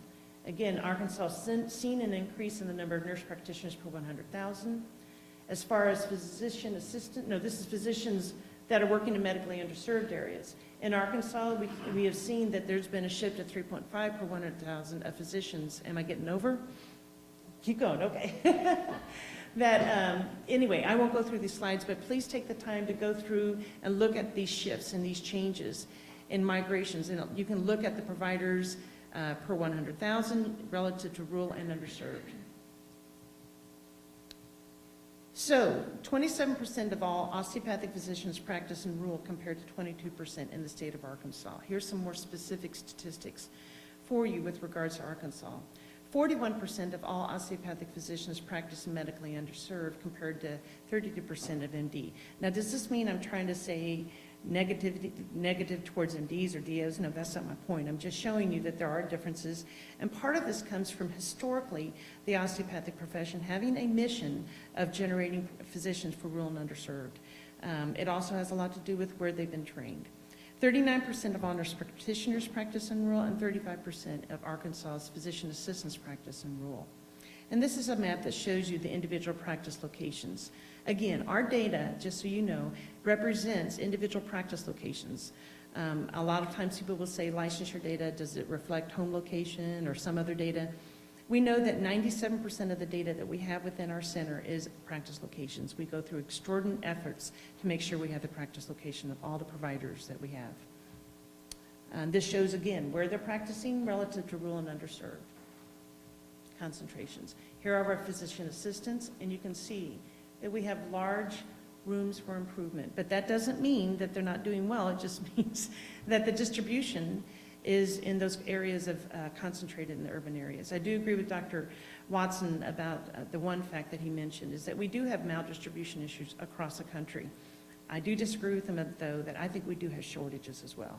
We have shortages of different types of providers. And I say that because I know the aging workforce is not being factored into this, about that discussion about shortages. The shortages are about, if you start taking into consideration that we're going to have high percentages of retirement, there are going to be significant shortages. So it is a message a little bit different. There are shortages and significant maldistributions. But I think we can make a difference. We can make a change. Talking about it and saying that we have had this problem for a long time doesn't mean it can't. We just have to believe, and we have to be concerted and smart about how we look at putting our training programs and where we recruit. And I'm going to say that forever, aren't I? Again, nurse practitioners and their locations. This next series of slides is kind of key and instrumental. The primary care physician supply across the country, 20% of our population lives in rural, and there's really not been much of a change across the country over the past 10 years. 9.8% of the U.S. physicians, the entire population of physicians, practices within rural. 10% of the U.S. osteopathic physicians practice in rural. Now, this might be a little different than you hear from maybe the AOA and other sources, but again, our data and our data sources are different than theirs, and what we're calling rural and how they define rural. I bet many of you don't know this. Do you know that there's 37 different definitions for rural that are used within the federal agencies? 37. So what you use for rural, what you call rural, might be different than mine. But I'll take it back. We can redefine it and change and do the analysis quickly if you like. I have 5 different states that I work with, and every single one of those states uses a different definition for rural. It's a little challenging. 23% of all family physicians, osteopathic physicians, practice in rural and across the nation. 31% of all primary care osteopathic physicians practice and enroll, and 42% of all physicians that practice in a medically underserved are osteopathic physicians. Now, I'm not going to expect you to see this, but this is another chart that we created at the request of many of the programs that we work with that looks at the distribution of the primary care workforce. And the important thing to say is that of the 72,000 osteopathic physicians, 58% of them practice primary care, with the state of Maine having the highest percentage of osteopathic physicians. These are allopathic physicians in the distribution. Of the 754,000 plus, 22% of these practice in primary care. This is a neat little graph that you might want to look at a little bit further. Arkansas is right, oh, go back. Oh, one more this way, sorry. Arkansas is right here. And this just kind of shows you that this is the national average. The national average of all physicians practicing primary care is 40%. And you can see by state where the MDs are practicing in primary care versus the osteopathic physicians are practicing primary care. It's kind of a neat little chart to be able to use. Now this chart, I'm going to have to put my glasses on, but this chart basically shows you, this talks about the pipeline. This is what is very important, is talking about the retention of the of the physicians that practice in primary care by the degree of graduation. So we're looking at over a period since 1950, a higher percentage overall and an increasing percentage of physicians, both MD and DO, that are going into primary care. But what is key and critical is to look at the last 4 or 5 years of the number of osteopathic physicians that are coming out of our schools within the entire United States, and how that percentage is increasing exponentially. And I think that's key. That is an important component to put out there. Now, can we look at the MD schools? Absolutely. And will we see a similar change? We will, because the MD schools are across the country looking at trying to bring a focus to the need for primary care and the need for access to primary care. But we are definitely seeing a positive increase in the number of osteopathic graduates that are choosing primary care, that are practicing primary care, excuse me. A little bit, 5 minutes, okay. Well, I'm going to go through these slides quickly. So the primary care physicians in rural, 39% of the Arkansas population lives within rural, and there's been virtually no change. 35% of Arkansas physicians practice in rural, and 6% of the Arkansas physicians are osteopathic physicians. 36% of the family physician osteopaths practice in rural, and 32% of all primary care osteopathic physicians practice in rural areas. So these statistics, I won't read them off the page, but you can see there's a lot of good information that's here that you all can use as you all move forward in developing your programs. Use this data. It is valid. And here's a chart that shows you for Arkansas, the trend in the percent of primary care physicians that are practicing from 2008 to 2015. And on top are the osteopathic physicians, and on the bottom is your allopathic physicians. Here are the primary care physicians within the state of Arkansas, and you can see where they're located. Currently, there are 205 osteopathic primary care physicians and 2,824 allopathic MDs, osteopaths, or allopathic primary care physicians. This data is as of October 2015. So the demand. Now, I'll go quickly through these, because I want you all to spend more time after I'm gone looking at these. How we created a demand model was very difficult. There are no models out there that help you to understand how many general surgeons do you need, how many nephrologists do you need, how many oncologists do you need, because it's not been developed. And I doubt very seriously in my lifetime that we'll actually create needs models for specialty physicians, because it would mean they'd have to agree upon many different things to create a need. So what we did is we just basically said how many physicians, how many of those types of physicians are within each state, and just generated an average. And that average is what we use to create an FTE model, demand model. And so take the time when I'm gone to look at these maps, and they will help you to at least understand where do you have high incident or high degrees or high numbers and densities of different specialty physicians. But in addition to that, you need to correlate that to some type of patient outcome that's relevant to that provider, that specialty provider, such as orthopedic surgeons and elderly, endocrinologists and diabetes. Who is it the typical type of patient that they treat? So these are a series of slides that we generated for you all that show you the FTE need and the surpluses and shortages across the state for the different types of specialty providers. Now, I chose 5 different specialists. We can do the other ones as well. We have all the specialty information. So if Dr. Ross Lee gives me a call tomorrow and says, Annie, I want, and she'll call me Annie, she'll say, I want pulmonologist, or I want sports medicine docs, or I want geriatrics. Yeah, we can do it, if you find this to be useful. So here it is relative to the actual distribution of the cardiologist to the densities of individuals with cardiovascular disease. There's nothing new here. This doesn't tell you anything you don't know, but it may help you in looking at where you need to focus your areas. So again, I'm going to go through this quickly because I have a very short period of time, but here we have oncologists, where they're distributed, where they're practicing, and where you have your highest needs. The darker areas are going to be the areas with the greatest densities. So this, I think, tells you, if nothing else, that we do have maldistribution issues, not only in primary care, but in specialty care. This is nothing new compared to any other state in the country. But if we don't start being smart about focusing our efforts towards, for example, if you all should decide that you want to do an emergency medicine residency program, putting those emergency medicine residency programs or other types of programs in the areas of greatest need is what I'd encourage you to do in using this data effectively. And this is my favorite, OBGYN, which is what I would have become if I hadn't had 7 kids, an OBGYN, because of course I know how it's done. Not at all. But anyway, what this is relevant to are low birth weights. And are they in the areas of greatest need? All right, I'm going to keep on going. The last thing I want to show you is something that Dr. Watson briefly mentioned. And I want to point out to you that we have built a unique relationship with the National Center for Rural Health Works.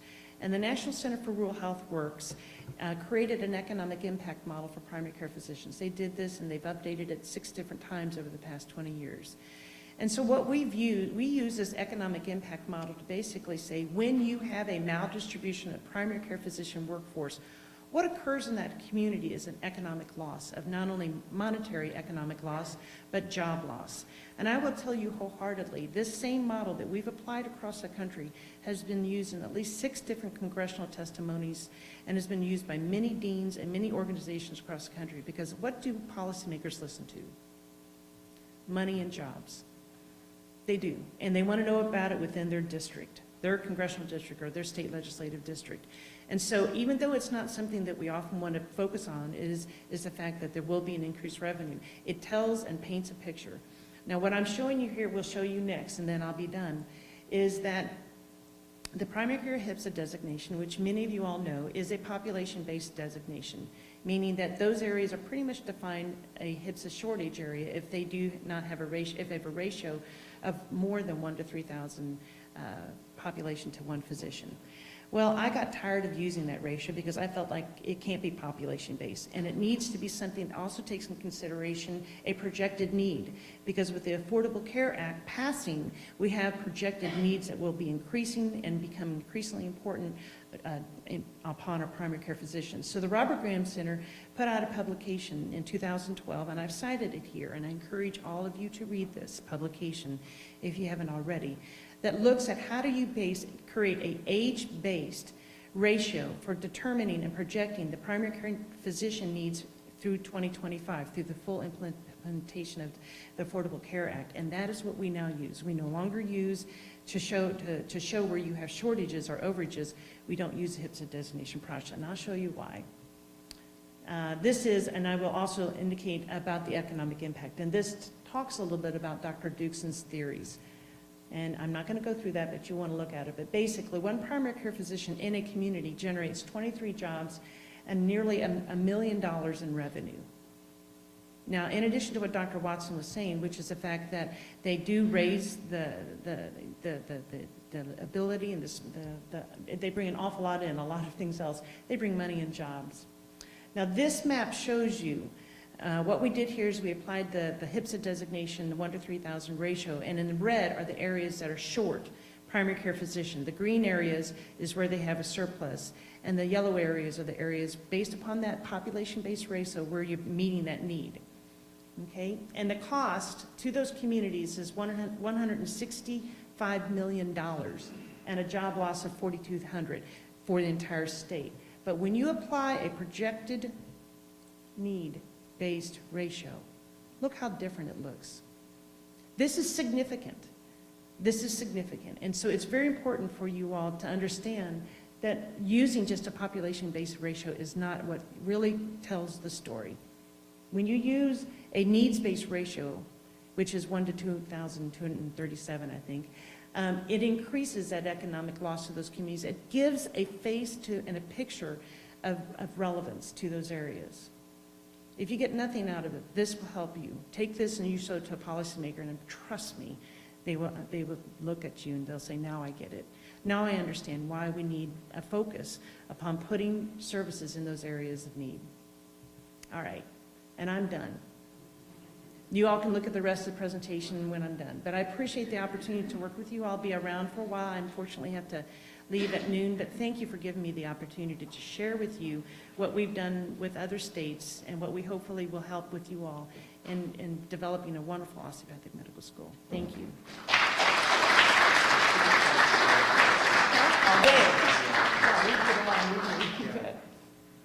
I was just telling Annie, we should have had her all day because this is such great information. And I think one nice thing about that presentation, and I'm really happy that these slides are all available to everybody, is keep looking through this.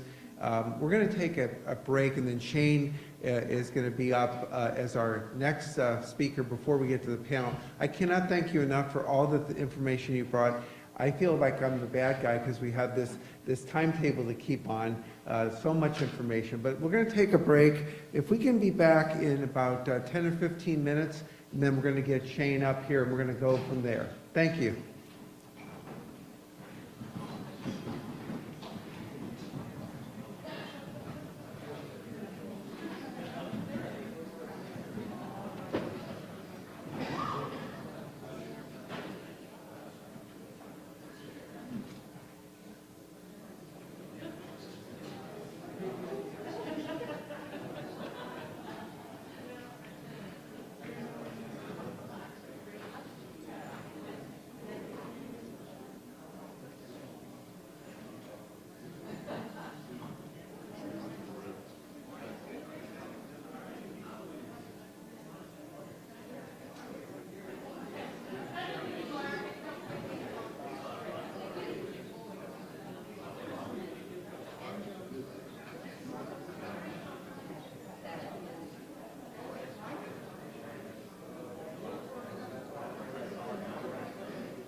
Okay, good morning once again.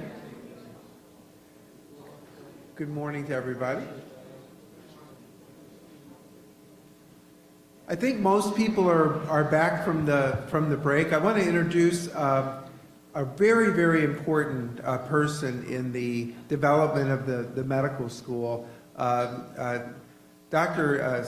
Spites is, Shane Spites is the Associate Dean of Clinical Affairs here at the new NYT and A-State Medical School. And in every community that I've worked where we've developed new medical schools, we've been involved with about 30 projects like this over the last 15 years. There's one person that kind of rises from the community that becomes the force or the champion for the medical school effort. And it is so important that somebody who's from the community, who's a respected physician, and Dr. Spites definitely is that. And I remember when we first met, he could articulate the vision of what this medical school could be, and he right away understood and got it, that this is the right program at the right time for this community. And I always like it in his bio that it said that he was the outstanding young physician in 2009. He is still an outstanding young physician today. More experience being a young physician, so he's even a better young physician.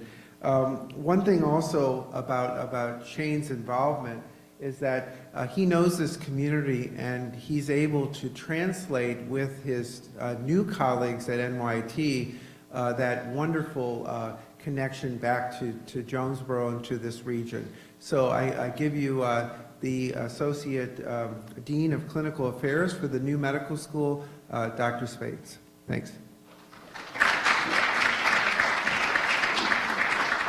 Thank you, Paul. Very kind words. I appreciate that. I don't know that they're all well-deserved, but I'm going to borrow a phrase from the Arkansas State President, Chuck Welch, who made the comment in front of the National Cocoa Board that this endeavor has been personal.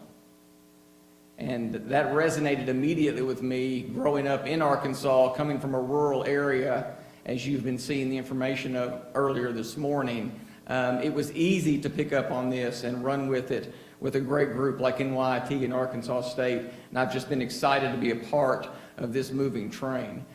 We do have a few housekeeping things that I was handed that we need to kind of make sure we cover. In terms of the physicians, on your CME credits, please make sure you fill out your CME forms so that we can get you your appropriate credit. Also, the sign-in sheet is important to make sure that is up to date and you have your name on there for your credit. For those NYT employees, my colleagues from New York will have a campus tour for you at 1 o'clock during the breakout session. So we'd like for you guys to be available for that so we can show you the Arkansas State campus. Please fill out your evaluation forms that are in your packet. And one thing that I wanted to mention as well, if you see several individuals walking around with the NYT lapel pin, those are individuals, those are my colleagues from New York, those are employees of NYT. Feel free to stop and speak with them about anything about the campus there in New York or Manhattan. I'll be speaking somewhat about it right now in my lecture, but they obviously live and breathe it every day in that neck of the woods, and so we're glad they're here. I'm going to be speaking to you now about the gap between undergraduate medical education and graduate medical education. Your lectures that you had earlier this morning started at a high level, specifically talking about the need nationally and then bringing it down to those disparate populations in Arkansas. I'm going to tell you now what's going to be going on right here on this campus in terms of medical education and how we're going to push forward and change healthcare in this region of the nation. So basically the overview is going to be that we're going to talk about years 1 and 2. This is kind of a basic introduction to medical school 101. We're going to talk about the first 2 years, or the preclinical years as they're known. Move into the 3rd and 4th year, which are more your clinical years, where you get more one-on-one training, so to speak, with the preceptors, those physicians that are at the bedside teaching the physicians. Talk about the importance of those clinical preceptors. Talk about the importance of integrated technology and how that's being utilized in undergraduate and graduate medical education, and how we need to push further and make that more a part of our curriculum. and specifically the use of distance learning and simulation. And then talk about graduate medical education specifically and the training of tomorrow's physicians. As we are all in a rapidly evolving world, we have to make sure that the physicians that are being trained today are going to be prepared for the types of medicine they're expected to deliver tomorrow. Starting off with years 1 and 2 in medical school, this is after an individual has been accepted, they've already completed their years of college, so to speak, and they start their first and second years of medical school. These are called the preclinical years. In New York, we have 2 separate tracks, the lecture discussion-based track and the doctor-patient continuum track. Here in Jonesboro, we will start off with just the lecture-based discussion track. However, my colleague, Dr. Bill Blasey, can speak to you specifically about the doctor-patient continuum track if you have any questions about that. And when we talk about innovation in undergraduate medical education, this is a prime example of that. I know he'd be happy to answer any questions, specifically in our breakout session about how this education is being delivered on the campus in New York. But in terms of our lecture discussion-based track, that is a lot of times what we would consider traditional biomedical and clinical science integration, where we bring the molecular mechanics of medicine together with treatment, pharmacology, diagnostic testing, etc. And we do that through a systems-based approach where we'll evaluate, say, the cardiac system, the respiratory system, the system of the skin, the neurovascular system, and we compartmentalize the teaching in that sort of an environment. In terms of the doctor-patient continuum, I'm not going to spend too much time on that, but it's a problem-based curriculum centered around small group, case-based learning, where the students come together with a preceptor to specifically learn certain aspects of medical education based on centered around a specific problem. Patient presents with abdominal pain. Patient presents with headache. Patient presents with chest pain. And they go through all of the differential diagnosis that this patient could have and discuss it in a small group setting. And so that's actually different than what we'll be doing here. We'll be doing the lecture discussion-based track. Digging deeper into the track that will be delivered here, these are the types of courses that they will have. Many of these they will have had an introduction to in their undergraduate. Histology, microbiology, pathology, physiology, and genetics. Those are all classes they should have already received in their undergraduate education. We take those and hone in on those skills and make sure that those that are specifically needed in terms of medical education are brought to the forefront. The thing that we add in osteopathic medicine is the structural and functional basis of medicine, specifically around applied anatomy and osteopathic principles and practice. This is different from our allopathic colleagues in that we take what we know from the molecular level and add the physical evaluation of structure and function of the human body. The body inherently can heal itself if given the opportunity. And so coupled with current treatments and medications, different treatment modalities and therapeutics, with osteopathic manipulative medicine, we can in turn heal and help the body basically overcome its own disease processes. And that's what's learned in osteopathic principles and practice. We also introduce the practice of medicine, which is the patient-centered healthcare delivery with an emphasis on our generalist areas, as Dr. Ross Lee said earlier, specifically the pediatric, adult, and geriatric populations. We also bring together the behavioral and social skills with the development of those clinical skills. Because many times we're told, and in fact is true, the patient will tell you what's wrong with them if you'll, number one, know which questions to ask, and number two, just listen. Unfortunately, many physicians of today have forgotten number two. So we try to bring that into our undergraduate medical education, and we don't want them to forget that. Now, I want you to hold on to what I just said, because in a moment I'm going to come back to it when we talk about bridging that gap. Because for some reason along the way, that second point where we don't listen gets lost along the path.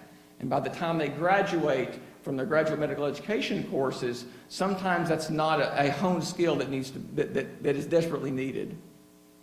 In terms of year 3 and 4, we have a preparation period that occurs right after the second year as they enter into their third year.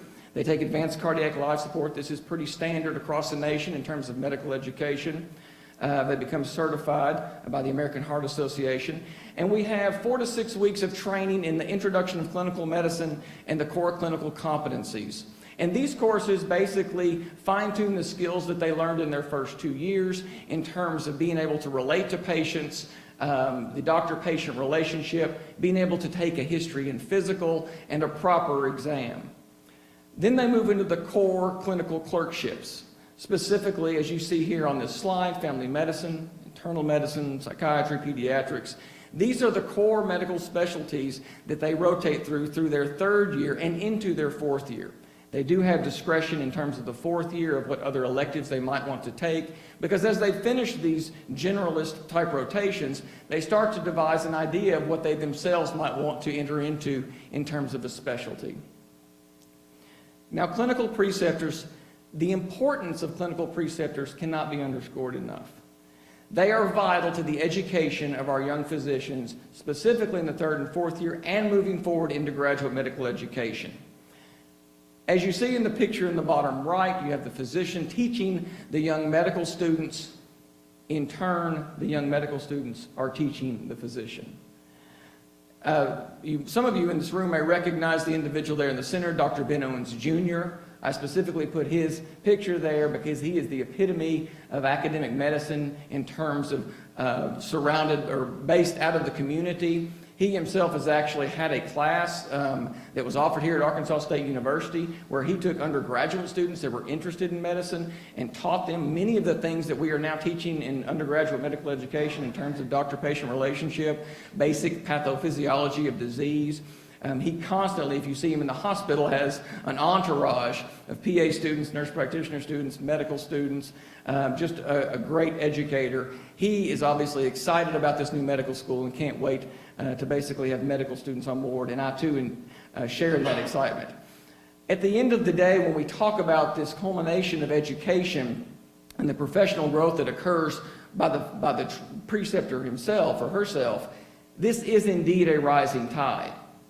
This is a rising tide of medical education that starts with a medical student and then encompasses the preceptor or the teaching physician. And at the end of the day, who benefits most from this entire process is that little girl in the top right-hand corner we call the patient.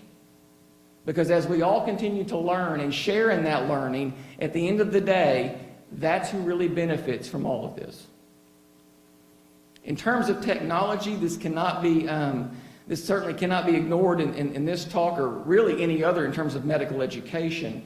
Distance learning is becoming an ever-present piece of medical education. Many studies have already been produced. I was reviewing several of them last night in preparation for this lecture in terms of the volumes of information that are out there that have shown no grade point average change or board score difference in individuals that receive distance learning courses, specifically in the healthcare sector, over those that received it live.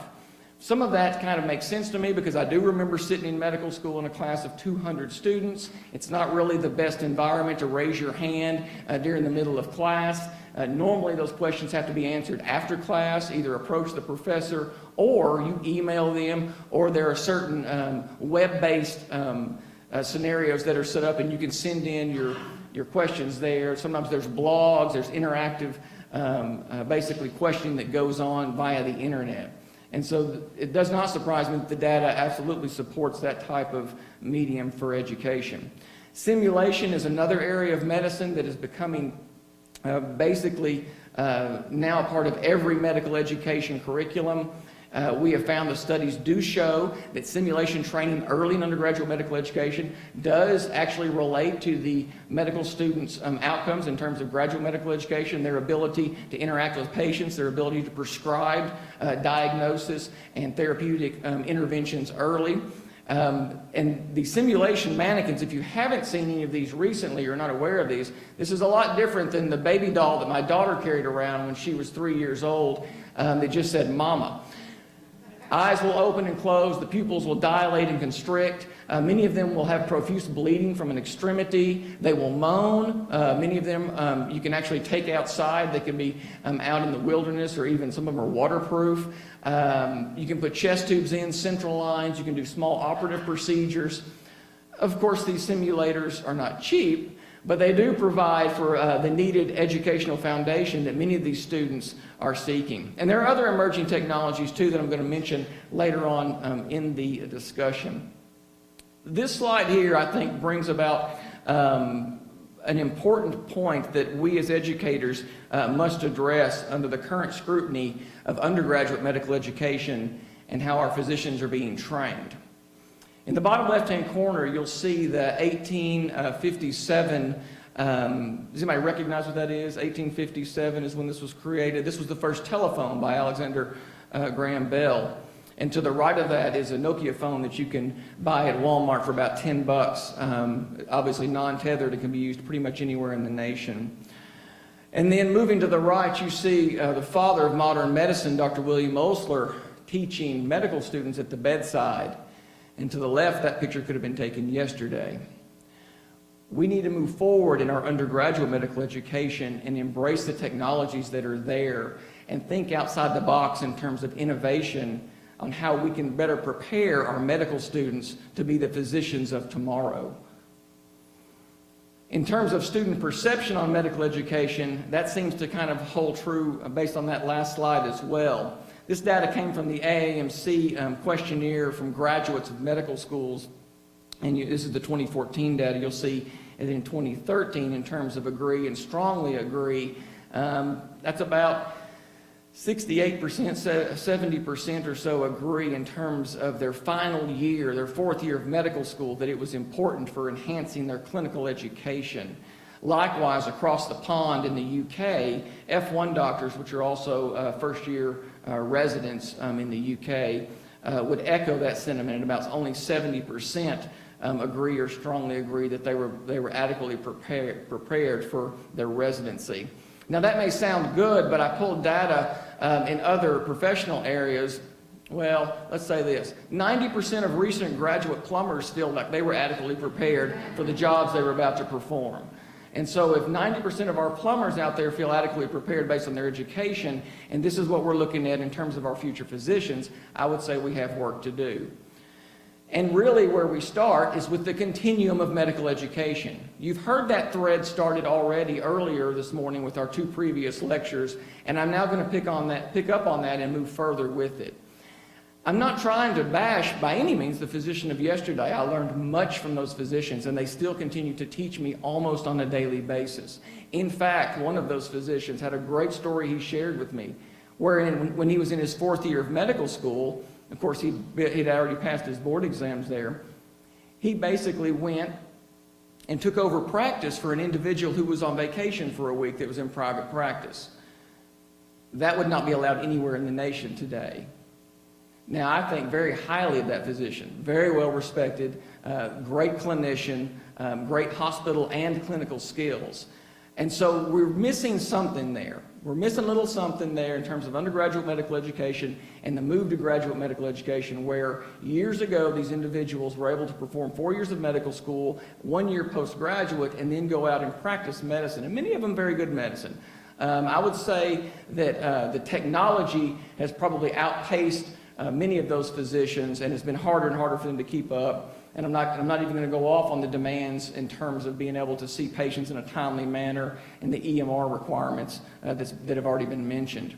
But basically what I'm talking about is a coordination of education by removing the segmented nature of undergraduate medical education. And to try to lay the foundation, this should not be a new term for those that are familiar with graduate medical education, but lay a foundation for lifelong learning. In the bottom left-hand corner, for those of you that came in today, actually you didn't pass by this because we've now got a new bypass around this area. This is the Hubbard Rice Dryer. You are in the middle of farmland. Actually, you're in the middle of the area that produces 50% of the nation's rice, right here in this area, in northeast Arkansas. These are 51 silos that are used to dry rice. Now, in farming country, silos are good. In medical education, silos are not good. So we need to remove those barriers right now that are present in terms of students that move from their fourth year into their first year of medical school. How do we do that? I'm glad you asked.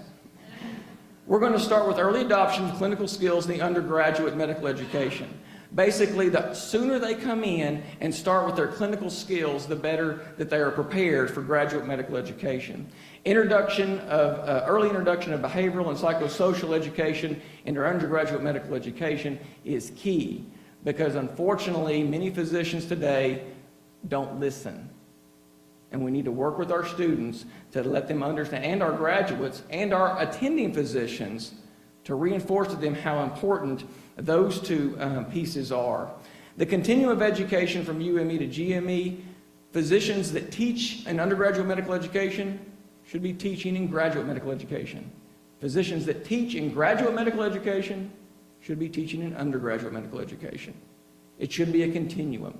They should recognize the same face somewhere along the spectrum, whether they're in their first year, their second year, or their third year of residency. That's the continuum we're specifically talking about. And ensure competency acquisition of skills. And that starts with the first year of medical school and doesn't stop. Ever. It doesn't stop after graduation of medical school. It doesn't stop after graduation of their residency program. It doesn't stop with a piece of paper that says you're board certified. It continues until the day you decide to stop practicing. And we want to integrate the emerging technologies in all aspects of medical education, because a physician that cannot function in today's world of technology cannot function in today's world of medicine. Here's a prime example. Many of you are probably familiar, especially those with the hospital are familiar with this product. This is called the Da Vinci robot. And basically what this is this robot actually is the tool used to perform intraoperative procedures. Many are intra-abdominal, some are now intrathoracic. And so the physician there in the top left-hand corner, you can see the physician is basically at a terminal. And he or she is moving their hands and actually having the robot do the surgery at the bedside. In the top right-hand corner, you can see how it's minimally invasive in terms of the ports that are used as opposed to the normal scar. Those are actually, that'd be a normal prostatectomy scar for the removal of the prostate. These are used all over the nation. And there's newer and newer models coming out. So let me ask you this. If they can do this now, where they sit in the corner of the OR and the patient is behind them, and these physicians aren't scrubbed in, and this is the scenario they can do right now, what keeps this from happening? Where the physician is in another state and providing the surgery. So let's say we have an ultra specialist in another state who does a particular procedure extremely well. What prevents him from doing it in another state? I mean, other than state medical board regulations. But right now, many of those are being challenged in the telemedicine world, and Texas is a great example of that. Take it one step further. What if you have 5 physicians in one room performing 5 surgeries throughout the nation? And let's say you have a general surgeon who's walking around from room to room in these hospitals and is available in case they need to immediately open for a reason. Who's training physicians for this? Which medical school is preparing the physicians for this? Which surgical program is preparing their surgeons for this? Most surgeons now that graduate from a surgical residency do have the ability to perform on this Da Vinci device. Most of them have that. Many of them come to the hospital already credentialed to be able to do that. But again, this is the thinking outside the box and the innovation that we need to prepare our future physicians for. This is just a brief slide of NYT's other campuses. I don't know that if many of you recognize NYT is a global university with campuses not only in Long Island and in Manhattan, but also in Canada, in China, and in Abu Dhabi. And now, as you'll see in the bottom right-hand corner, in Jonesboro, Arkansas. So that's the end of it right now. Any questions? Or thank you.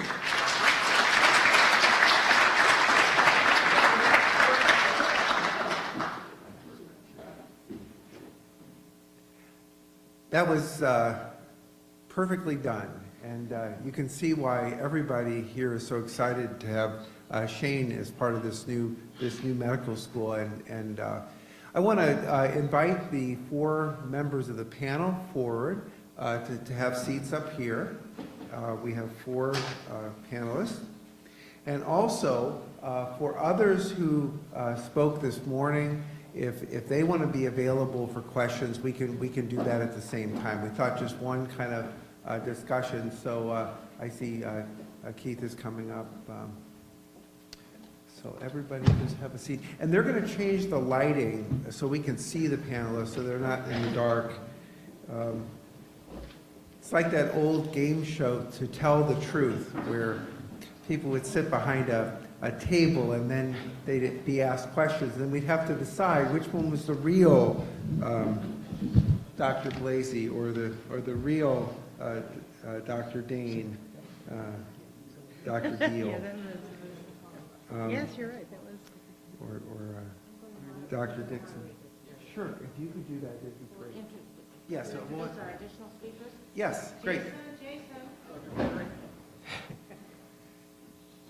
But I want them to, I was interested.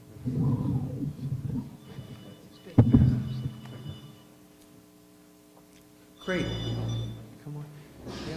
I think we're working to get some lighting here. You know, we're going to, there it is. Great. You know what I want to do in the interest of time, for those who haven't been introduced yet, because I know Jason has just joined the group too, if you could self-introduce and just tell everybody a few things about yourself, and then we'll be then letting Dr. Ross Lee moderate the questions, okay? I'll start it off. I'm Jason Penry, Vice Chancellor for Advancement at Arkansas State University, and starting in late 2012, served as the project leader for the implementation of the DO school here at ASU. I'm Scott Dixon. I am the residency director for the family medicine program here in Jonesboro, the UAMS Northeast program, and we'll get into more details about the program, I guess, as questions come up. So, Hi, Keith Watson. I was introduced earlier to the panel from Pacific Northwest University. Thank you. I'm Ann Peton, I was introduced earlier, Director of National Center for the Analysis of Healthcare Data. Shane Spots, you just met me too. I'm Peter Dane. I'm the Associate Dean for Academic Affairs at NYIT COM in New York. I'm relatively new to the institution. Been here all of like 3 weeks. So I learned a lot up here today too. Well, you had 3 speakers this morning, but we wanted to make sure by adding these other experts that we had a well-rounded panel. So there's no question that you can ask that they can't answer. So we announce the time. Are there any questions from the audience? And if there are, you're going to have to, we're not running around with mics, so you'll have to stand up and, nothing. I can get you started with a few easy questions. Would you like? Yeah. Okay. Based upon the conversations or the presentations we had this morning, and the continuing and often repeated message.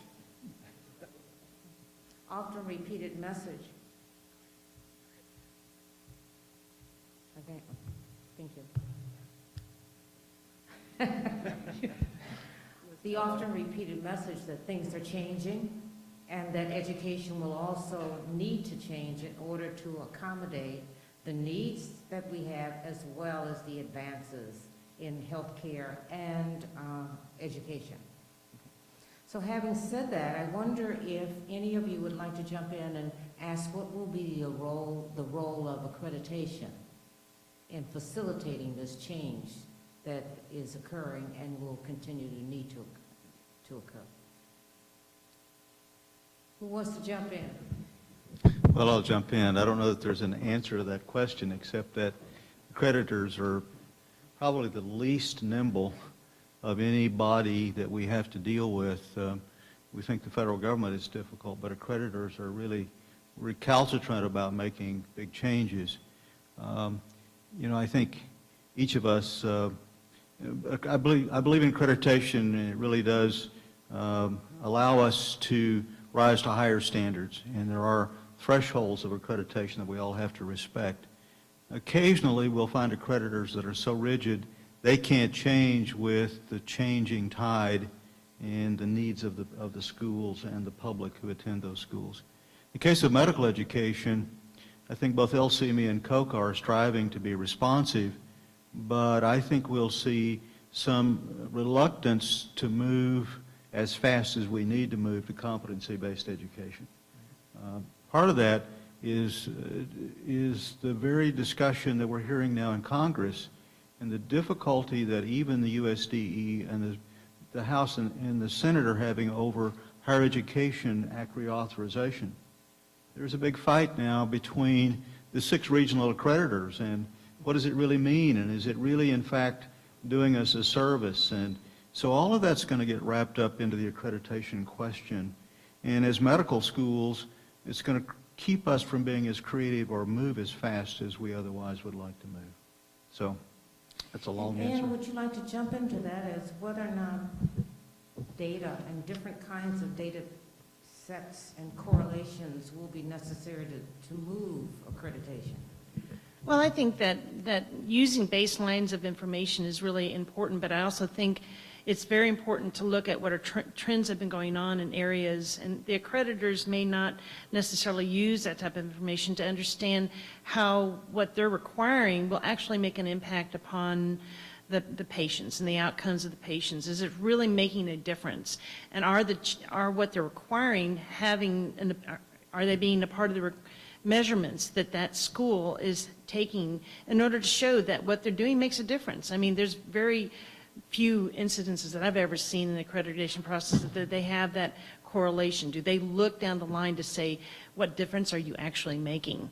And so I encourage new schools that are developing their standards and their metrics for measuring their success to use historical data to get an idea about where they can be most effective in the shortest period of time, and then to establish baselines of information based upon good, accurate data to say, at this point in time, when we started the school, or as we start getting our students in, we start doing, how is that really impacting the patients that we're serving?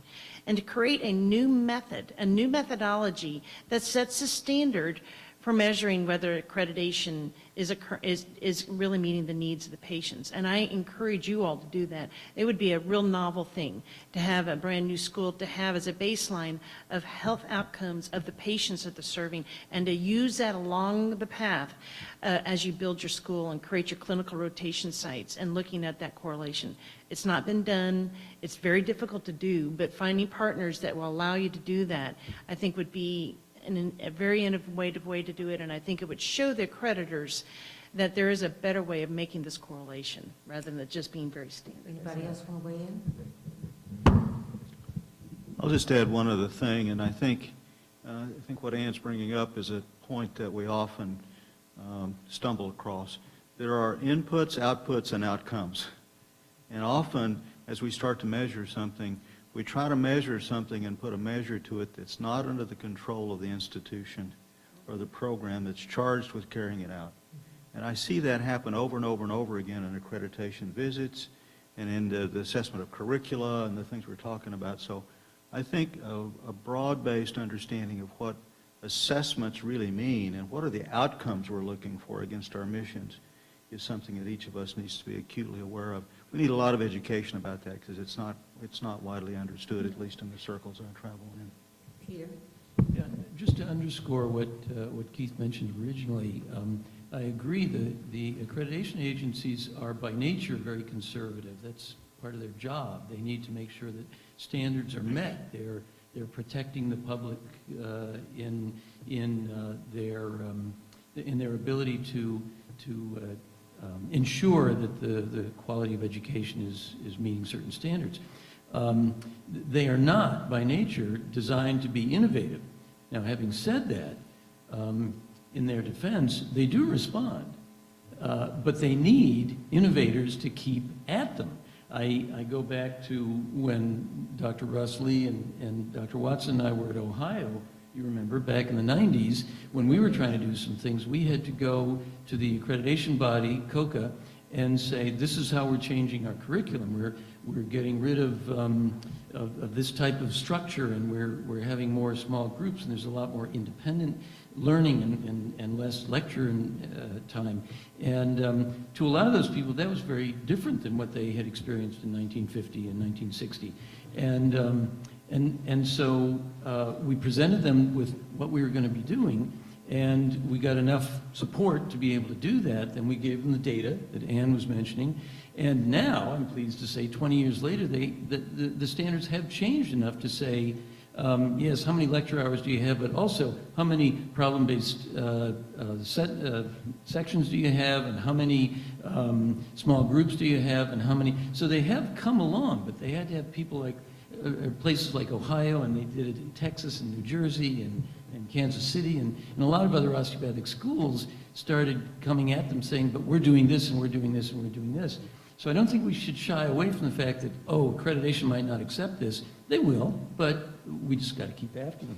Correct. And- I wanted, And the data does. yeah, the audience opportunity has questions, but I just want to, as you told that story, it only took, what, 20 years? Yeah, heard him say that. I have a little addition to that.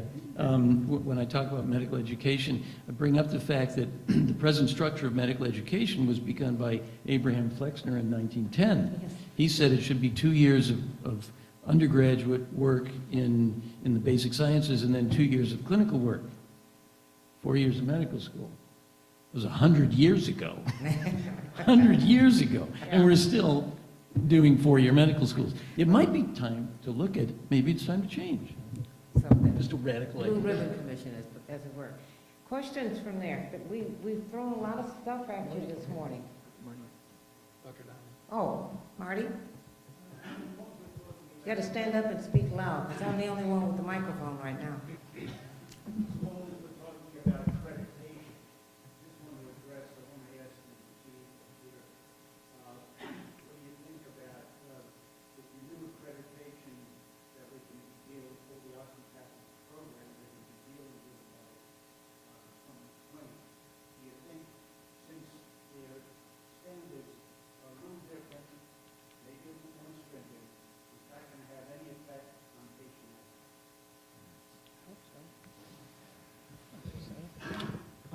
Yeah, I think I echo Ann's comment on the side. I hope so.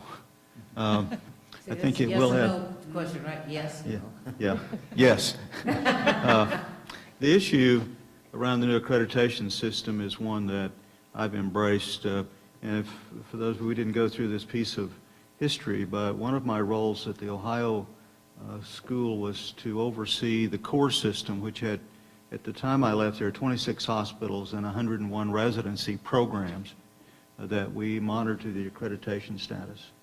And, you know, there are certain minimum things that accreditation standards do.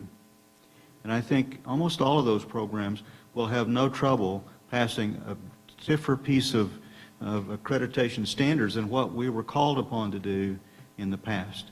So I don't have any doubt, and I would take the surgeon's perspective that if they can't do it, they probably shouldn't exist. And I've said that in open forums. And I will say that unless we challenge each other to ever higher standards of quality in what we're doing, we're not being educators or protecting the learners that are coming to us for education. So that's a bit provocative, but I think we have to face the music. And I will tell you that I had half a dozen ACGME programs come to the core system and ask for membership because they realized that we had a product they could not produce, particularly in research education and some of the faculty development things that we were offering. So it's not just one side coming to the table in behalf of another. I mean, it's everybody seeking to do better things. So I think the single accreditation pathway will benefit everyone in that I process. thought the surgeon's model was, if it doesn't work, cut it out. Well, that too, but But yeah. I, you know, Well, but I can be taught. Question? I do want to mention, Marty, but your question also was, will it have an impact upon patient outcomes, health outcomes? And I did say I hope so. Having worked with not necessarily the core, but other OPTEs, but other residency programs, it's always been surprising to me that that question wasn't asked. They wanted to know the effectiveness and whether or not they retain the residents and the breadth of the types of services that were available through the core programs and through this. But the question was never asked ever, was this program impacting outcomes, patient outcomes? But the fact of the matter is that you can do that. You should do that. So that's why I said I hope so, because I would love to see the development of the programs that you all have here, to have the relationship in a very unique way to the outcomes of the patients. And it should be starting at the very beginning, because I think you would build something that would be uniquely different that you could take to the creditors and say, this is how it should be. We should all be doing this. I happen to, or we happen to be in a state right now where many of the medical schools, and there are 17 medical schools in New York, is that right, 17? Yeah. Where many of the medical schools really are educating students for transportation out of the state. But one of the important things for, certainly for me and for osteopathic medicine, has been that the medical school becomes a member of the community. It is part of the community, and ultimately then the community and the culture of that community becomes extremely important in how we structure and deliver educational programs, and the partners, quite frankly, that we make and have.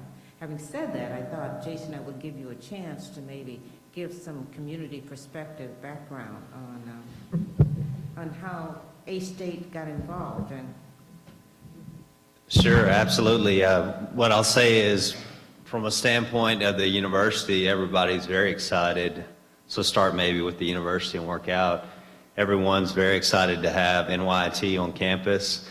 When Chancellor Hudson and I came up with the idea, we started visiting DO schools, and we got up to, I think, 7 or 8, and almost to a person, administrators, the board members, some of the board members that we met, said that you can expect 2 things. You can expect better students, and you can expect more students. And that's really been the case over the last couple of weeks in particular. Heard a few stories. One of them, textbook brokers, the leadership over there, just across the street, said, Jason, the first week of school I met 5 students. We asked them, hey, how'd you get to Arkansas State? I met 5 students that came to ASU just because the thought of getting this school. So that was pretty positive, and it kind of goes along with what one of our deans has said. He called me one day in my office and said, Jason, this is absolutely amazing. One of the programs had doubled in size. And like I told him, I said, that's a high-class problem, that you don't have enough room for these students. So that's a good thing. But just last week in particular, one of our, the lead admissions officer was talking about the impact that this school has had already, and cited that being the number one thing in terms of what's next on the horizon to attract more students and new students. So, and even our head football coach last week, one more story, said in front of 300 supporters, said, this is absolutely amazing, this medical school. It's going to be able to allow us to recruit a whole nother segment of student athletes. So, you know, there's a lot of anecdotal evidence, but I'm excited to see and experience what happens 10 and 20, 30 years from now. That'll be very exciting. thank you.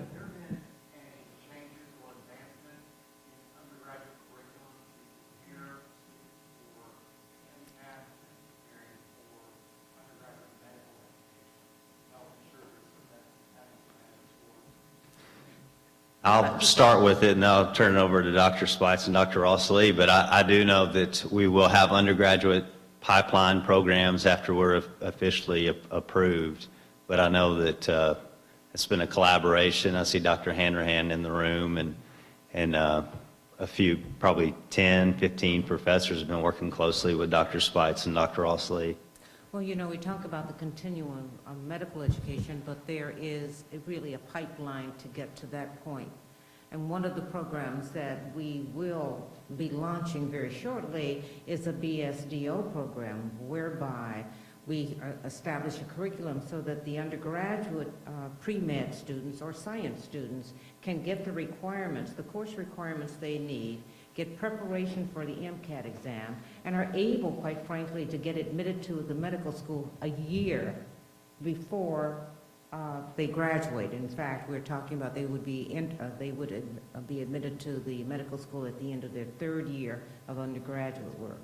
Then, once they complete that first year of medical school, a state will give them their bachelor's degree. So they don't lose that degree option or opportunity, but at the same time, they will have shortened their education by 1 year to get into medical school. And you know, there are few programs like that in the country. Of course, I think in New York, we've had it maybe the longest, and there are variations. We can do a 3-year BSDO or a 4-year, but 3 years, it seems to me, for a community and a state that needs a go-through quickly, it might be the ideal. And right now, actually, a state has already identified students who are in that pathway. And they've been very successful in medicine, by the way. And picking up on those comments, Dr. Rossley, when she talked about the pipeline and starting with that BSDO, with a BSDO degree, the pipeline really starts K-12.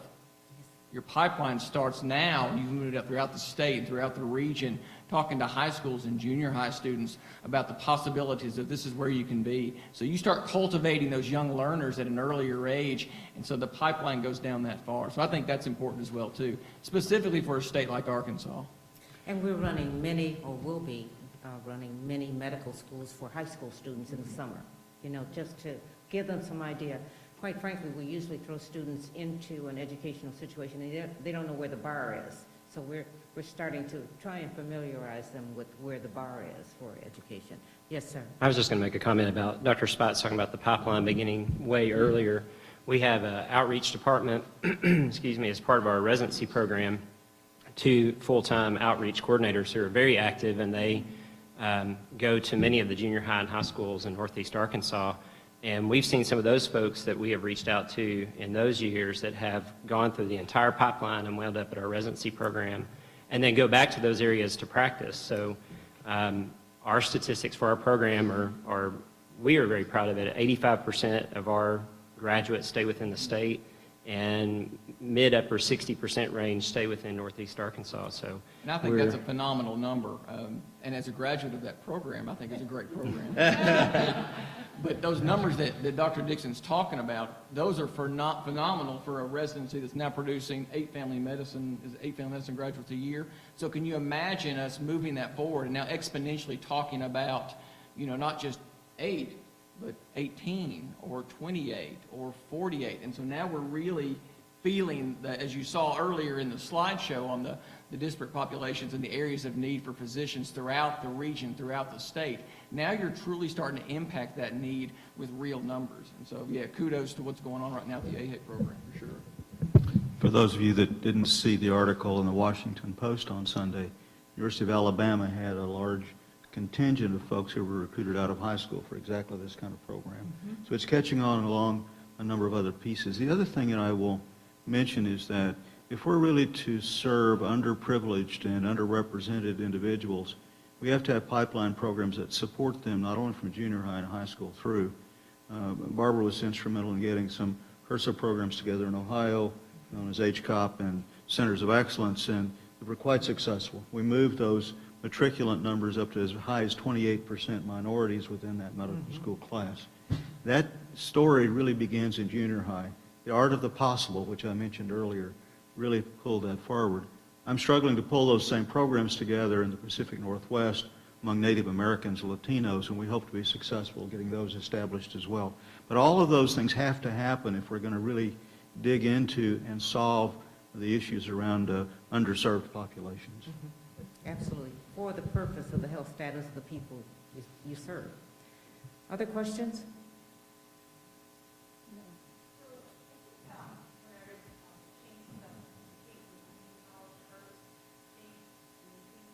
No, ma'am. No. So my question is definitely probably Arkansas, because we have community college in our population with the state.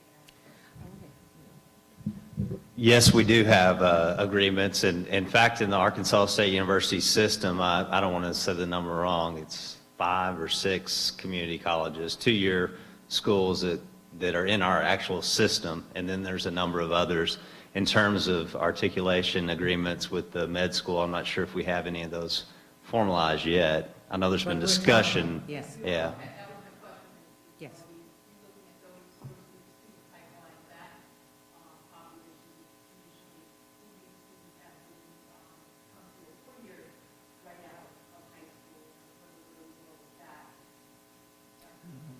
Well, we submitted a HRSA grant recently for a pipeline program with many of the high schools in the Delta.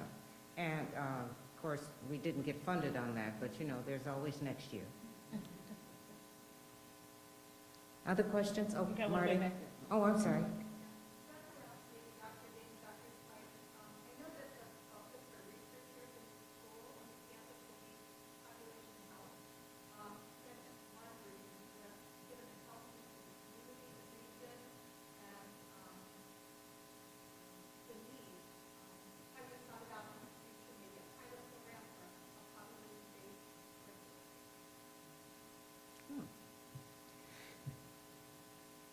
Actually, I really like that idea. I think we always run the risk, as we try to be innovative, of just throwing stuff into the curriculum for one or two shot exposure that doesn't catch on.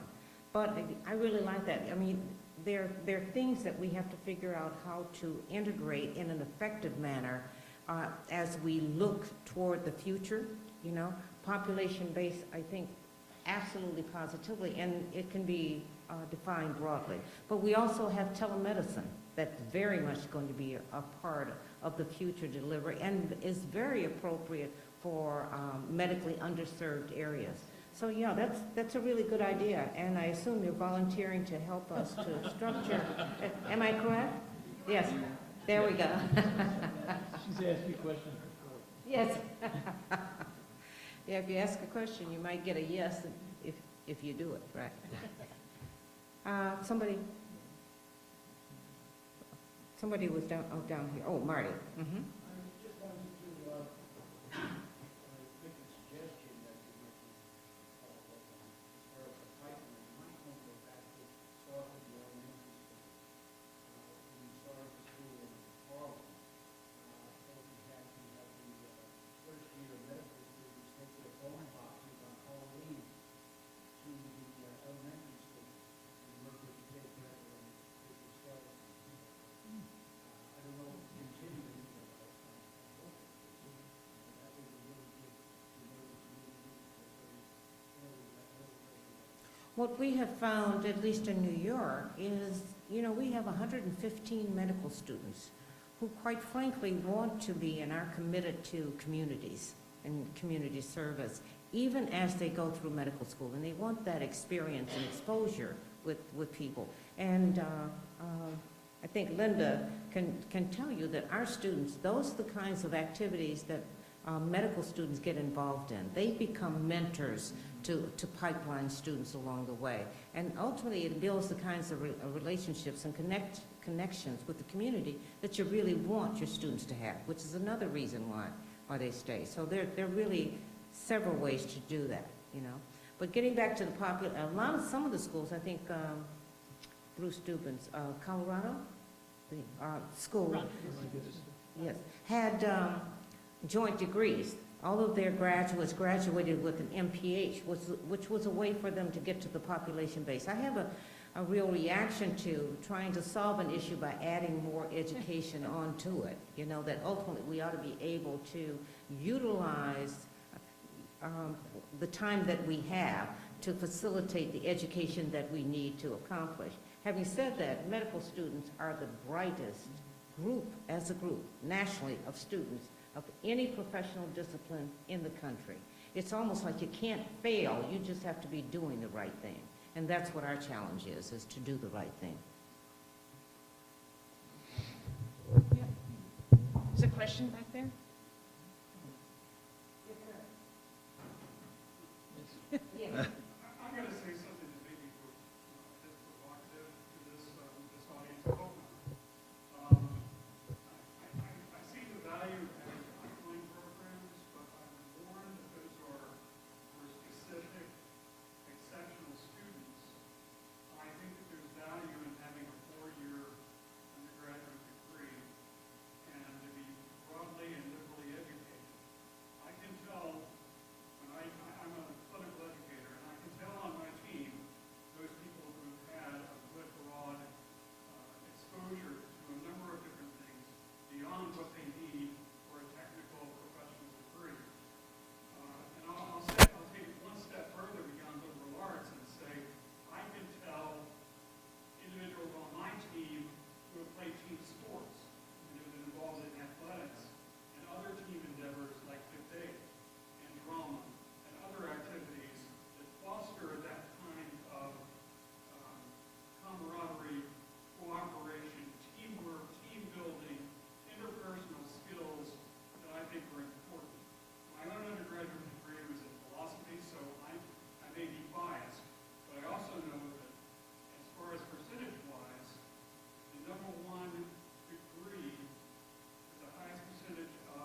Well, first of all, I had, Chris Meyer used to say, osteopathic medicine, by and large, fishes from a different pond. In fact, we do not look for that 4-point physics student. We want students to have a much more rounded life as well as academic experience. And you can see that in the profile of our students. So having said that, we're kind of on the same page. And your statement was provocative, and I think that's great, but you also gave us the solution to the dilemma that you posed. And that is that, you know, we won't admit any students unless they have an athletic background. Yeah, and their team was, well, the top 10%. Okay, yeah, okay. So, but, you know, and not to make light of it, you're absolutely right, and that is one of the challenges that we're very cognizant of as we talk about the BSDO program, because not so much because of the preparation, because they have to have a grade point average at the same level of the class that was admitted at the year that they, I mean, the qualifications, academic qualifications, they have to meet the same qualifications. The issue becomes a level of maturity. Have they had enough experience to be mature enough then to move ahead to a medical education program? And so we are sensitive to that. And, you know, 90% of the time, we're right on. That 10% we sometimes miss, but we do that in normal admissions anyway. So Barbara, I might comment that, again, this highlights one of those differences between a calendar-based accomplishment and a competency-based accomplishment. And so we all talk about shortening the time to get people through pipelines. And again, I referenced the AOA Blue Ribbon Commission, the new pathway for curriculum, in which we talked about that very issue. One of the competencies I think that emerges in that paradigm is the emotional competence to manage what we're doing. You know, I would be reluctant to put a scalpel in the hand of Doogie Howser. But the truth is there are some that are mature enough to move through that. So I do think we have to develop valid assessment tools that allow us to really look at not only the physical skill and intellectual skill, but the emotional skill to manage the body of information that has to come between the physician and the patient. Which is why, quite frankly, the clinical faculty at our clinical teaching sites become really important to the process, because that assessment is made in the clinical setting. And so, you know, everybody likes to have all of these appointments as adjunct clinical professor to 15 different schools, but the reality is it has to be focused, and there are skill expectations attached to those appointments, particularly in this system where we're talking about a collaboration, where ultimately there is a level of expertise that we expect our faculty to have to help us to be able to prepare the highest quality graduates and with the appropriate level of competencies that they will need to practice, and not just be their friends and mentors. Okay? How's that? Yes, John.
Well, I'm not sure that I quite agree that you want to integrate all of that into the curriculum, but I think you need to integrate it into the student life expectations of the medical students. Right. Because that's where I think it's the most effective, you know? Into the program, yes.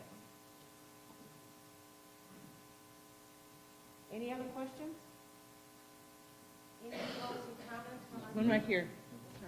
And your Dr. Reed. Oh, yes.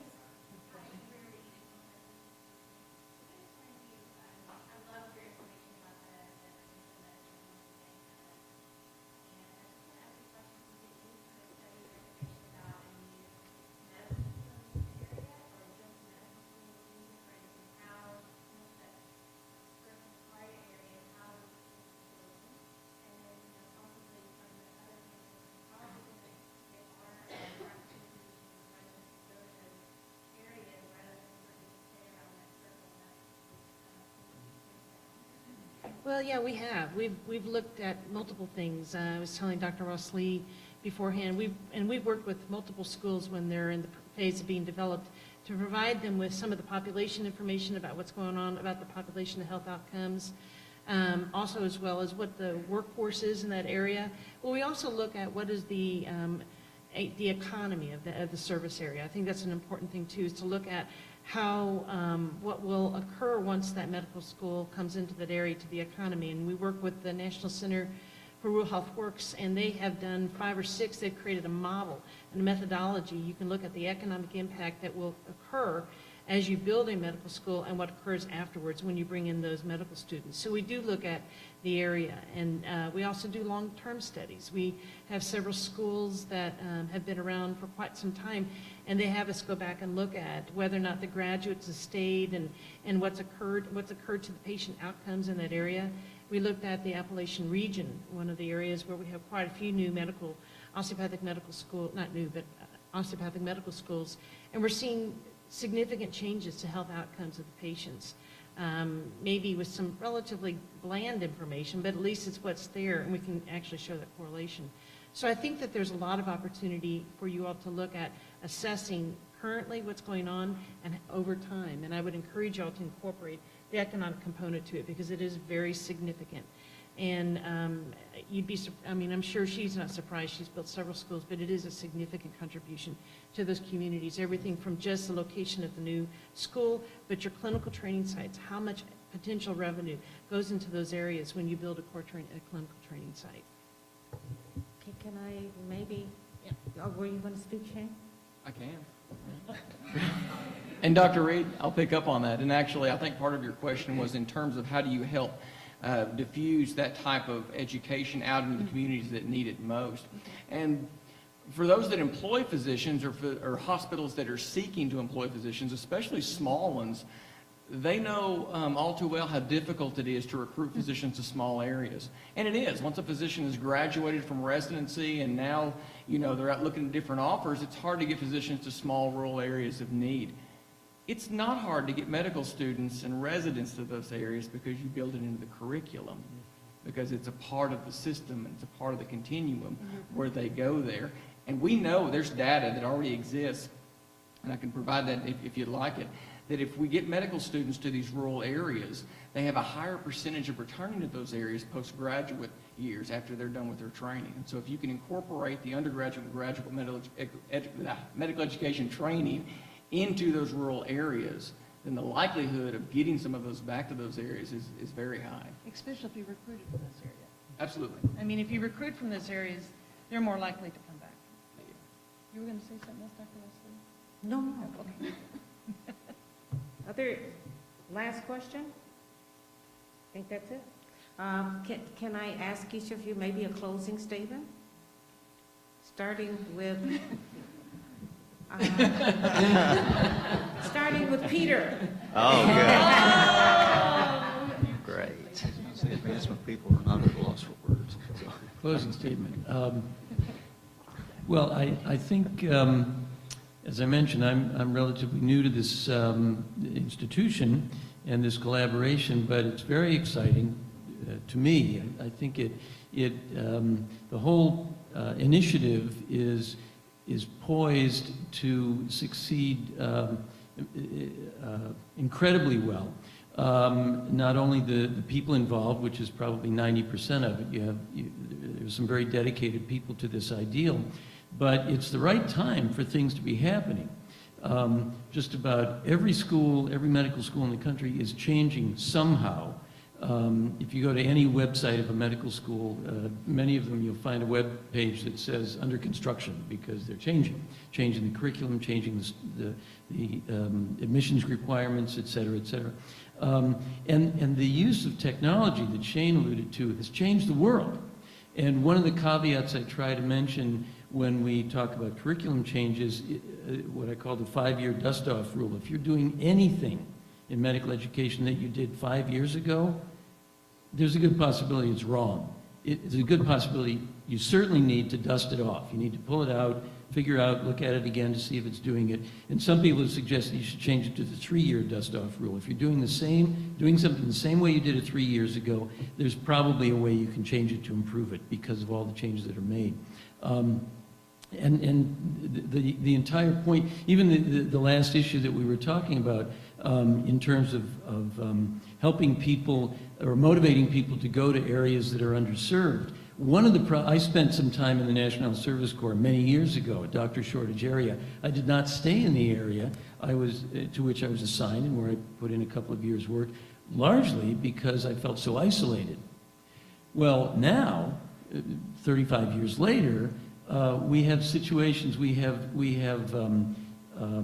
virtual technology that real technology to give us virtual simulations that will allow me to be in a remote place and still feel connected to the expert opinions that I need in order to help me to survive in a rural area and not be so isolated. That's just one of the things that makes this whole thing feasible and guarantees a success, or gives us the opportunity for success that didn't exist even 10 years ago. And so it's very exciting, and I think I'm very glad to be part of it.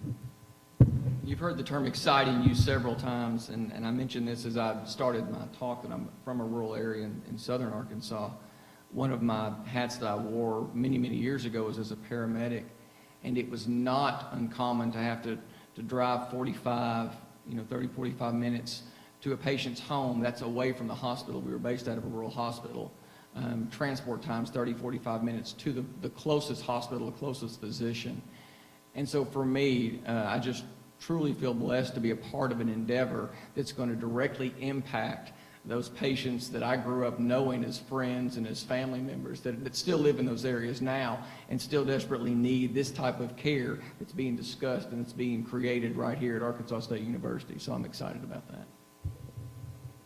Well, in addition to excited, I think the other word in the conversations you're hearing that was the main reason I built my center and focused an awful lot of work with the osteopathic profession is because they're passionate and they follow their passion and they believe in their passion and they believe in their mission. And I've never had a greater joy than I've ever had in getting to work with an organization like this and with Dr. Ross Lee, and knowing that you all are going to make the changes that will make the changes that we need to see in the world, as Gandhi says. Be the change that causes the change that you want to see in the world. And I think the new approach that you're taking with the innovative use of technology and the use of good, accurate information to build a basis of curriculum as well as build a base of criteria that helps you to measure whether you're making a change is very exciting, and I'm glad to be a part of it. Thank you. I would congratulate you on the establishment of a new school with a similar mission. I think our work in the Pacific Northwest is really crucial, and I can tell you that 90 to 95% of the people who work on our campus are working there not because of the salaries and not because of any other factor, but they're dedicated to the mission. And that's what I sense in this room and in this area. I think the mission carries the whole enterprise forward. I would argue, having grown up myself in a small West Texas town where our sole providers for health care were the school nurse and the bachelor of pharmacy who was at the local Rexall. It was 35 miles to any place to get care. And as I became a physician, I had visions of going back there. It turned out not to be the case, but it's my chance to kind of promote this mission across several different schools. Finally, let me say that I think osteopathic schools are particularly poised. We have experience in community-based education that most allopathic schools are only now beginning to wake up and think about. And I think the competition for those clinical clerkships will become severe, but I think it's a point in which the osteopathic medical schools can lead the way around innovative thinking and innovative programs to put physicians where they're most needed. So thank you. I was just going to say, I appreciate the opportunity to be able to attend, being invited, and I've certainly learned a lot today. I realize I'm a representative of the allopathic school in the state, and I'm also a native of Jonesboro and an alumni of Arkansas State University, so I think what you're The doing... last two things were the most important. I think the implications for this school and graduate medical education are enormous for Jonesboro. I think I'm very proud that Jonesboro has taken the initiative to do this. What's come to mind for me is that there are many, many opportunities, I think, for us to collaborate and to work synergistically. And I think the thing that sums it up best for me is in Dr. Spite's presentation, the rising tide raises all ships, I think is true. And I think that's going to continue to be true as we move forward. And then just looking at the audience over the last couple of years and traveling the state and all the way from Cape Girardeau all the way to Texarkana, I just want to say thank you to pretty much everyone in this room for believing in us and allowing us to dream bigger dreams. And again, 10, 20 years from now, it's going to be very exciting to look back and see what we all have accomplished. Thank you. Before we break for lunch, just a couple of things. I want to quote a couple of our panelists. I probably shouldn't tell you who the quote is from, but then everybody else won't be able to laugh at you either. So I want to quote Peter Dane, and this is something you used to say a long time ago when we talked about the curriculum. You said, well, if it ain't broke, break it and fix it. And look at Keith trying to drop his head. And Dr. Watson, you always said, begin with the end in mind. And ultimately, our end is to achieve our goals, and that's physicians in primary care trained in Arkansas for Arkansas. So I want to thank the panel. Thank you very much. Okay. Before they all on the stage, we're going to break for lunch, but before we do, I want to thank Blue Cross Blue Shield of Arkansas for making this first Readiness Conference possible, and in fact, this is the first of a series of conferences over the next 2 years with our affiliated partners as we continue to plan for graduate and undergraduate medical education here on A State campus. Okay? Thank you.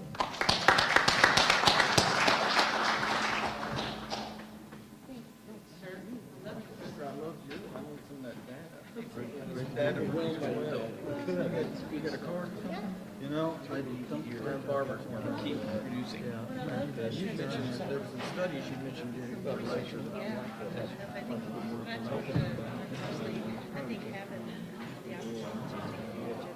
I know it's going to be available, but I'll reach out to you.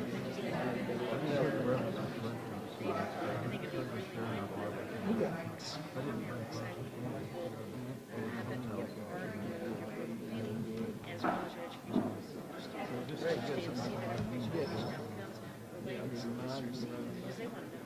They really do want to understand. Where should we be serving?